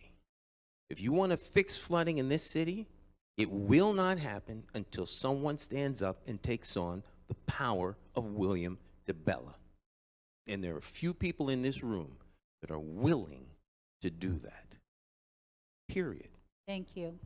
Thank you. My next question, I was going to start with you with the next question. All right, go ahead. 2 minutes, please.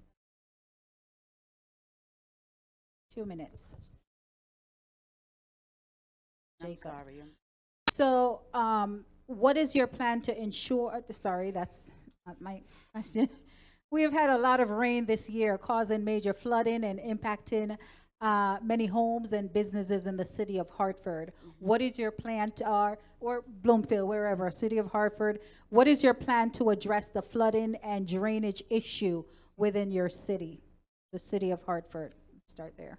All right, appreciate it. As someone who, as I stated earlier, I am a lifelong resident of Hartford. I'm currently a homeowner in the north end of Hartford in the 06112 zip code area, and I am an individual who have experienced my basement flooding out as a result of heavy rains, along with several of my community members.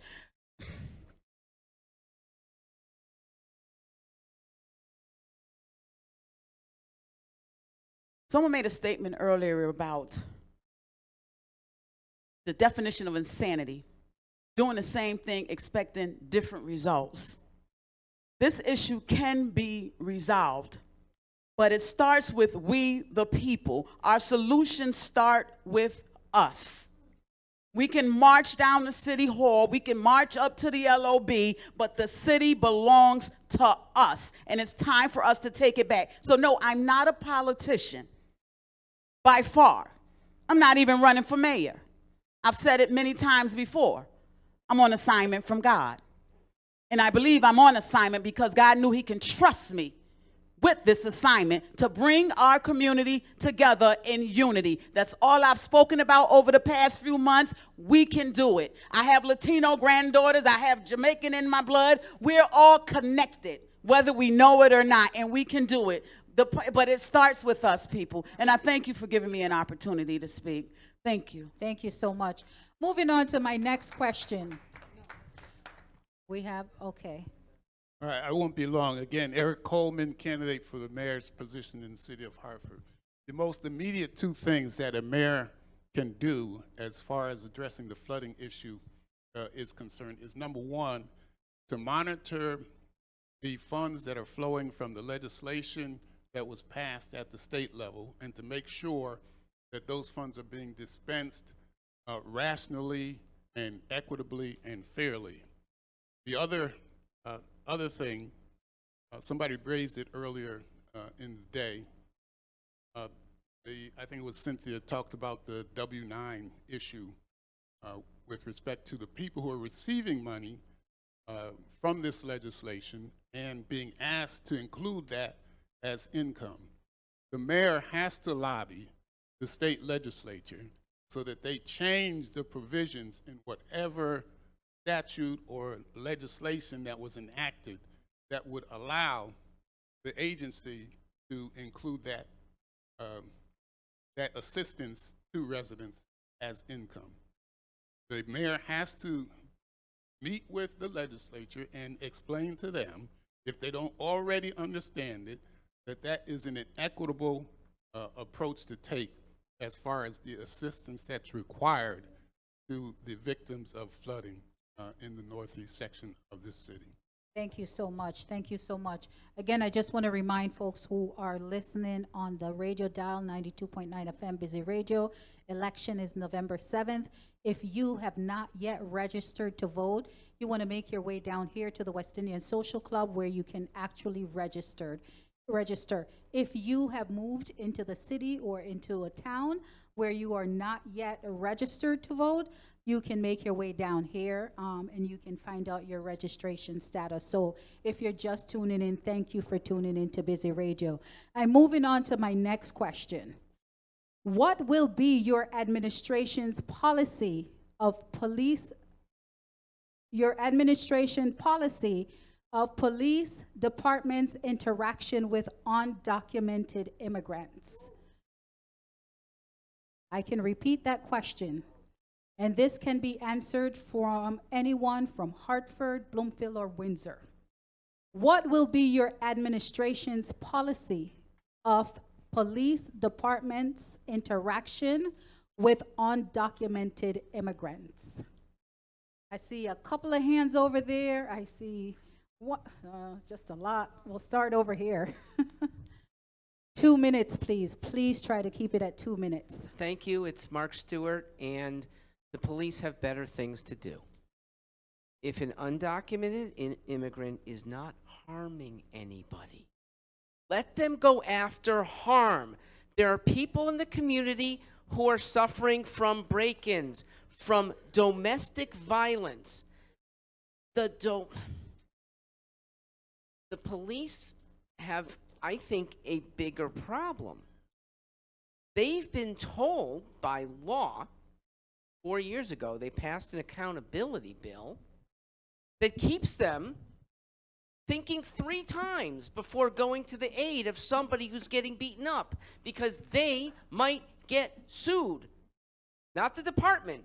They individually might get sued.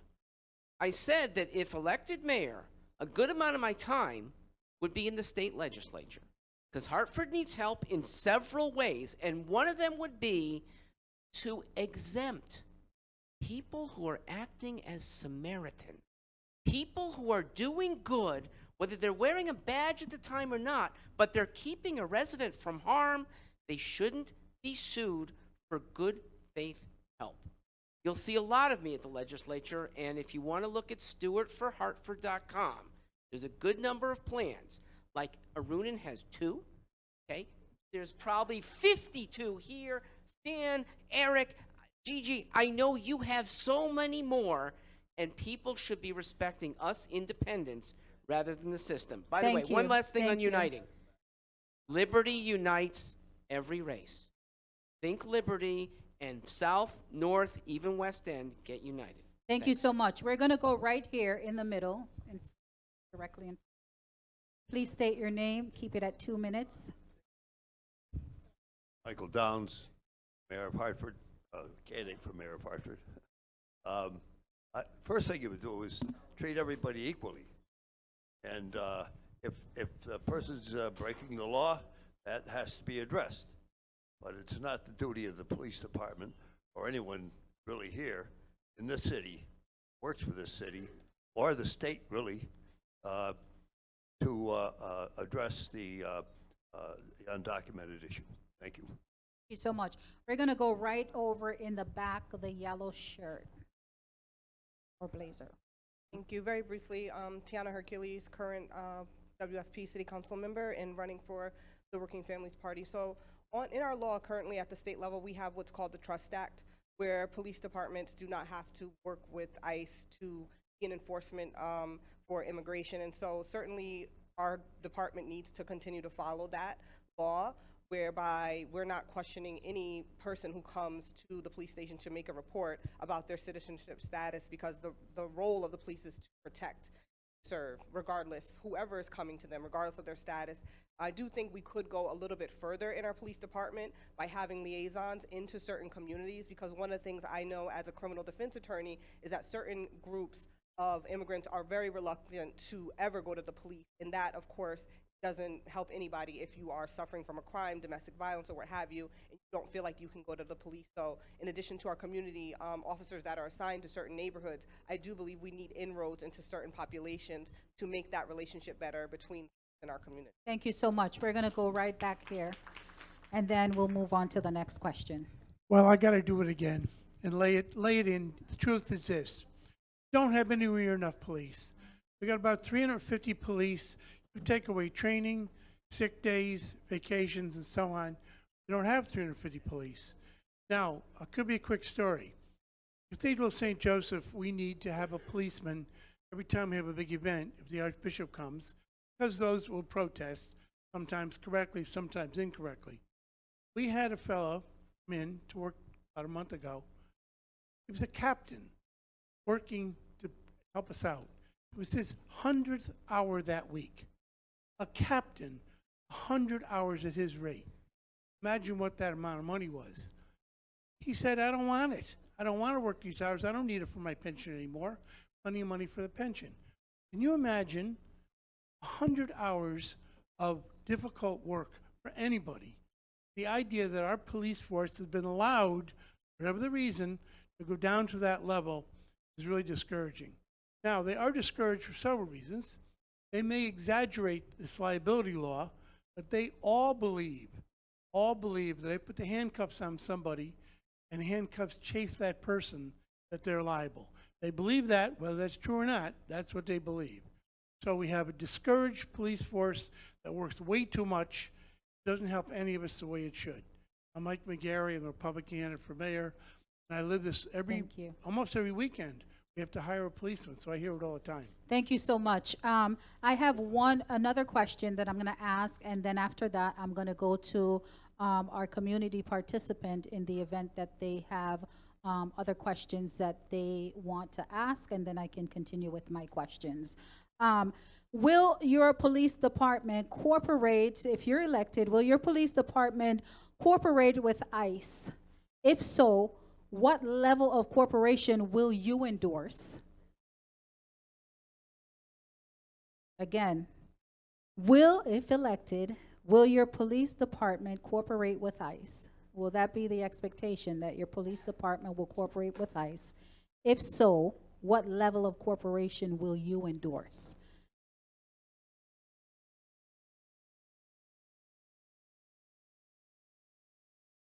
Let's get a mic. Let's get you a mic and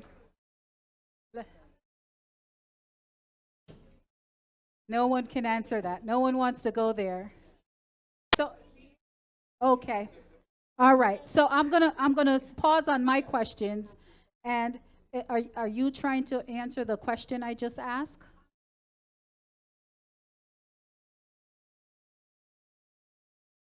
Okay, we've moved on from that, and in essence of time, I really have to get going. So let me listen. No, I'm gonna have to insist that I get it. I hear you, but in essence of time, I do have a lot of other questions, and I do have some folks here from the community that have questions. So I would like to allow them an opportunity to ask their questions. Who from the community has a question? I'm gonna go to you, and then I'm gonna go over here. Diane Young Rodney, co-chair for Connecticut for the Jamaica Diaspora Northeast. I just have two questions. One, any candidate may answer. What plans do you have to bridge the education achievement gap between the city kids and those in suburbia? One. Secondly, I noticed that we have about 24% of homeowners here in Hartford, the city, and compared to the rest of the state, it's like 66% of people who own their own homes. Now, there's a situation where even if the residents get assistance to be a first-time home buyer, the money they're getting cannot compete with the people who are now purchasing homes at the cash price.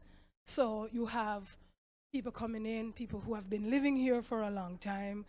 We have the Latino population, we have or black population, but people from outside keep coming and buying up these single-family homes, multi-family homes, and they don't have an opportunity to own a piece of where they live. I heard somebody mention something, but I haven't heard a response. Thank you. So your question is directed again to whom? Okay. Who wants to answer that? Please, 2 minutes.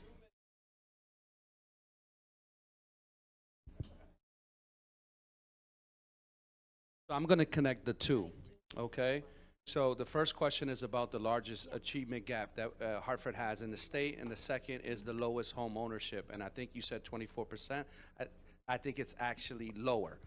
So let me connect the two.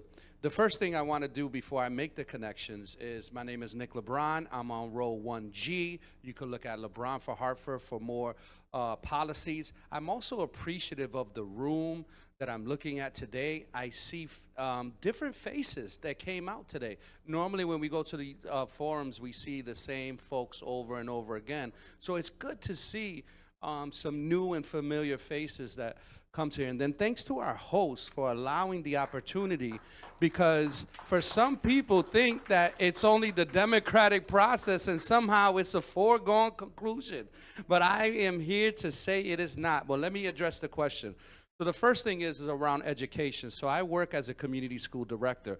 What we have to be able to do is partner with Hartford Public Schools, but in a way in understanding the 13 different funding streams that we get in the city of Hartford. You have to navigate that correctly, because in order to be able to maximize those things to support Hartford Public Schools and, for example, have the school stay later, open up on the weekends, things like that, you have to navigate the money appropriately. So that's the first thing. The second thing is, as we start to bring resources and increase our achievement gap, that's going to directly result into more home ownership. The biggest reason why folks don't live in the home ownership and they don't buy in our community, because they don't know where their kids are going to go to school. If you know when you buy this house that you're going to go to that school, that's going to make the difference, so it will directly impact home ownership. So my name is Nick LeBron. I got my team at the Puerto Rican Parade. I'm sorry I have to go, but you see, I saw some other candidates that didn't come here, but I came here because I respect this community and love this community. Thank you so much. Thank you so much. And I hate to do it again, but I have to give you the truth. The truth is, the only way working class people and middle income people, low income people can own a home in Hartford now is through NINA, SINA, Habitat for Humanity. The open market is closed right now because there's nothing on the market. You can, a house sold on Kenyon Street for $700,000. Because what happens is people have to come here because their jobs change or divorce or somebody dies. and they sell their house somewhere else. They get a lot of money. They put cash down. Don't blame them. They're looking for a house the same as you. But if we support INA, SINA, Habitat, and the other ones, they sell to citizens here, and they give them a decent price. And they work on the houses sometimes that the people themselves can work on, like in Habitat. So you're not going to count on the market to solve that problem, because it won't. It's got to be developed housing through the people that we have here already. Thank you so much. So, sure, go ahead. We're going to go to Ms. Jacobs right here.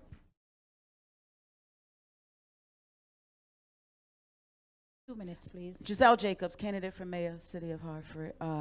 As a licensed real estate agent, community member, lifelong resident of Hartford. Anyone in this room who does not know that gentrification is real, now you know. There's a reason why it's unaffordable for Hartford residents to become homeowners, because we're being pushed out of our communities. As our taxes are raised, individuals are unable to afford properties at the rates that our taxes are rising, and it's intentional. It's happening all across the country, not just in Hartford. Yes, there are individuals who may just want to purchase a home, but there are also forces at play that are pushing us out of our communities. We had a 67-year-old senior citizen given Section 8 in Canton, Connecticut, who's a veteran in the United States Navy, can barely read, at 67, partially disabled, and given a Section 8 voucher in Canton. And it's happening all over our community. Thank you so much. Thank you so much. Gentrification. So I'm moving on to my next question. We have just a little bit of time left before we convene this forum. But I have two additional questions, and then I want to check in again to see if there are any community participant who has a question. Mental illness is emerging as one of the top issue impacting our community. Social media and the COVID-19 pandemic has certainly contributed to the rise in mental illness. What are your plans for addressing this issue within your prospective towns or cities?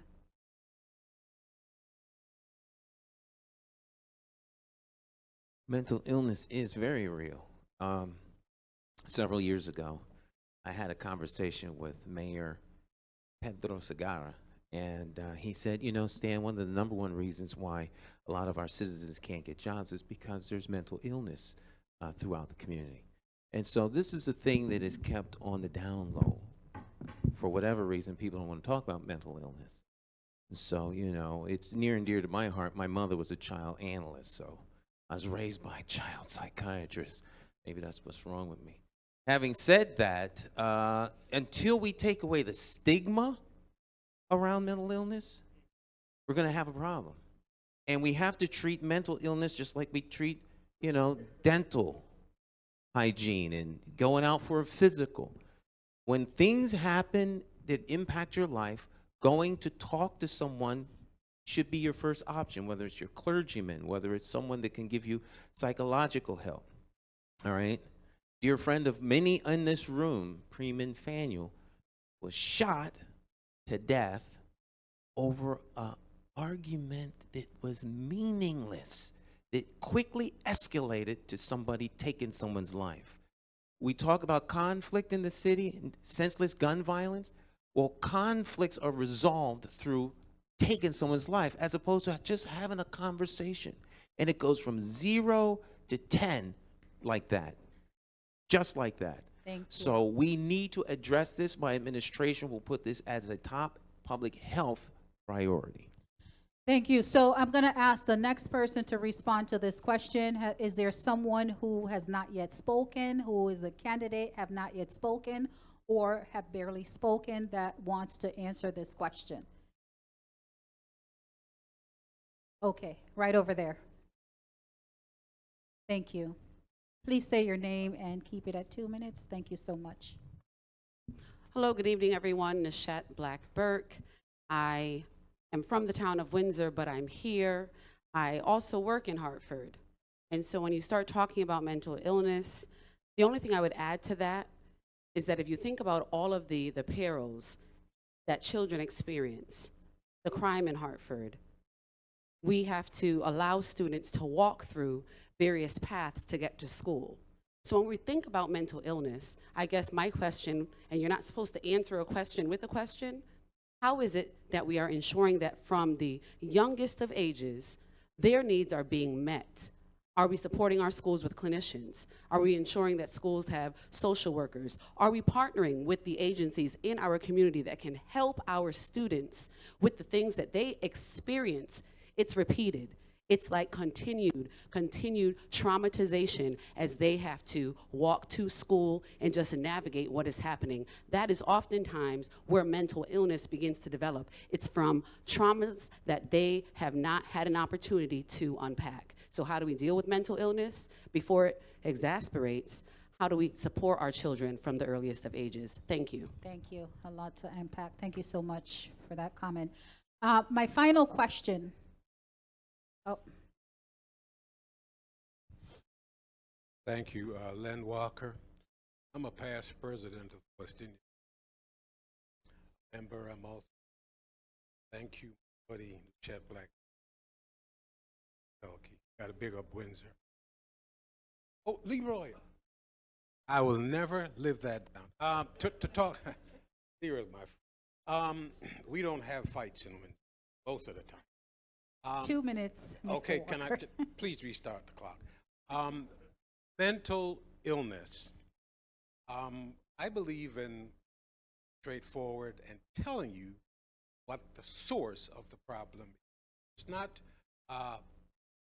systemic to the city of Hartford or to the greater Hartford region. Years ago, we had places that gave long-term care to the mentally ill. We had the Institute of Living. We had several other areas where we had experts who would give deep care to the people who need it most. Not just giving them group therapy, but long-term care to the stage where they were able to leave the facility, go home, and take care of themselves, and they had the resources. The past several years, the insurance companies and your large hospitals have gotten together and said they're not making money in long-term care. So most of the care that's being offered now is dictated by the insurance companies, short-term, and it's outpatient. If you continue to do that, you will never get rid of mental illness. So the root cause of the problem is the insurance companies and your large hospitals that pay their CEOs billions of dollars. It's about profit, and right now, I don't see an end in sight until we demand more. Thank you so much. We're going to go right over here to the gentleman in the blue. Thank you so much. I see, my name is Howard Fair Sr., AKA Coach Black, work in the community with young people. See, a lot of us, we're here, but we're not throwing what we need to throw up in this forum, and that's love. That's love. We're missing a lot of that out here. And no matter what party you come from or who you represent, it starts with you as a person, who you are, and what is your process, or what are you thinking to do as making the community better. You gotta learn that yourself. You gotta look at that person in the mirror and say, what can I do on what party I am to be a better person? You gotta really ask yourself that. And what I say is this, that we have to all have accountability of what's going on in our city. Thank you. Thank you so much. I just got to add one quick thing. That was just that's my introduction. Thank you so much. Your 2 minutes is up, but I'll allow you 2 seconds. Well, can I, since this is my first time on the mic, can I have a few more minutes? All right, this is the thing. I was a coach for Hartford Park and Rec. We lost all those programs. The violence goes up when you take away all the kids' assets to becoming who they are. We don't have life skills in the schools no more. We don't have automotives. We don't have wood shop. We don't have carpentry. Those are vital things that our kids need. We need to implement that back in the schools. things that's going to help our kids in this world right here, and take away the drugs and the guns out here. We need to address the issues right there. Thank you. Thank you so much. Moving on to my final question. High school students and even our younger children are advanced with technology in terms of digital literacy. The parents, including myself, are challenged in the area and often struggles with being able to help their children and even monitor to keep their children safe from some of the bad things that happens on the internet. What is your plan to ensure adult literacy, digital literacy in the city of Hartford and in your prospective towns? Right here. 2 minutes, please. Excited about that question because I just had a conversation with a pastor on my way over here. So I've made a couple of services today, and I was excited because the churches can play a vital role in the solutions that need to come to our communities. We have churches, several different blocks, several churches on the same block, you know, and one of the things that they're doing in other communities in other states is that they are allowing the community members to go into the churches and meet with retired teachers or individuals who may have that particular discipline and to educate one another. We can do, you know, we have to begin to think outside the box when it comes to our solutions. And someone was right when they made the statement that our solutions are with us. When we come to these meetings, we haven't seen a legislator at any of these meetings since we've had them because we only see them when they need our vote, right? So it's time for us to begin to be our own solutions and hold ourselves accountable. Thank you so much. Right there. My 6-point plan, sixth, I don't have it with me, and I only have 1 minute and 40 seconds left. So it's hard to capsulate, but if you go to McCauleyforMayor.com/plan, or just go right to McCauleyforMayor.com and scroll down, you'll see 6. It's literacy, closing the literacy gap. It's primarily directed toward incentivizing people who aren't fluid in English, that are English speakers because they can't read, and to cross-culture the Spanish so that Hartford becomes a 2-language city, all right? Since we have 76 different ethnic groups in the town, it's really an international city. And part of that is the digital divide, all right? Because if you are digitally illiterate, not only can't you really help your kids, you can't go anywhere. We live in a digital world. Everything has now come down to your phone. You leave your phone at home, you go home and get it because you cannot function. You can't get into things, you can't do banking, you can't do anything. All right, so we have to close that digital divide. My time is up. Thank you so much. Thank you so much. So that concludes, there's one more person? One last, go right ahead. Last person. And I just wanted to say. 2 minutes, please. Yes, I just wanted to say, I heard recently someone say, if you aren't at the table, you're on the menu. And the thing is, all the good stuff is on the menu, right? And the truth of the matter is, yes, we're here, all of us, and the Puerto Rican Day Parade's happening on the other side of town, but everyone in this room, we are all politically aware. Every single person in this room is either connected to a candidate, a council member. We know what's going on. The problem is, in our city, we have people that don't know what's going on. And we have to do better at that. And the good stuff is on the menu, and we just have to season our food a little bit more and season our people and give people some education on how to become more politically aware and give our people back the power that they deserve. thank you so much. Right here, 1 minute, not even 2, just 1. That's fine. And to address the question about school differentials, choice in schools solves a lot of that. Ms. Moderator, to your question about this divide, people who can be engaged in values will become our allies. And when you're working 3 jobs, when you're a single mom, that's another 2 jobs right there. We've got to lower taxes so that people can be full-fledged, full participants and be around with us. And I just want to remind, because this is going to sound like, just final question. How many know the candidate on the Republican presidential side who ducks all the debates? Who's that? Well, that's what's happening here. Trump and Arunan are very similar in this way. Thanks, madam. Thank you. So that concludes, we had a really healthy conversation. I hope it doesn't stop here. I thank you for, I appreciate you allowing me the opportunity to have this conversation with all of you, and I appreciate the West Indian Social Club allowing me the opportunity to moderate this conversation. I'm going to turn it over now to Ms. Violette Haldane for the closing remarks. Thank you so much. Thanks everyone for coming out. I just want to say 2 things. We heard a lot of discussion. Candidates answered a lot of questions, so we hope that you heard their responses, that they answered the questions that were asked. And the second thing is, this was to be a conversation. So to the candidates, I hope you listened to what the community was saying, because the questions that the community asked is what's important to them.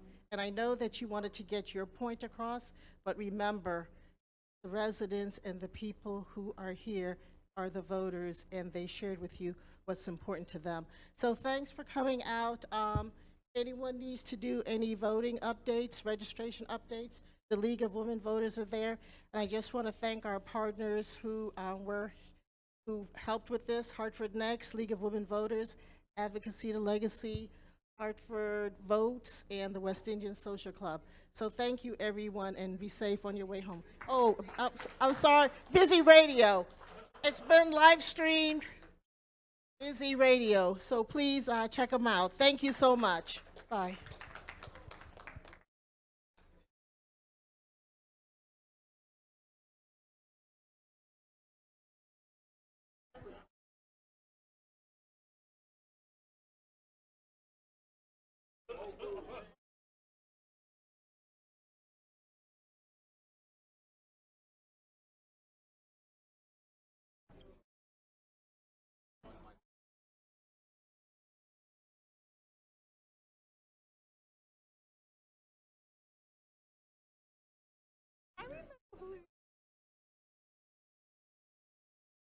Ready to go? Yeah. Okay.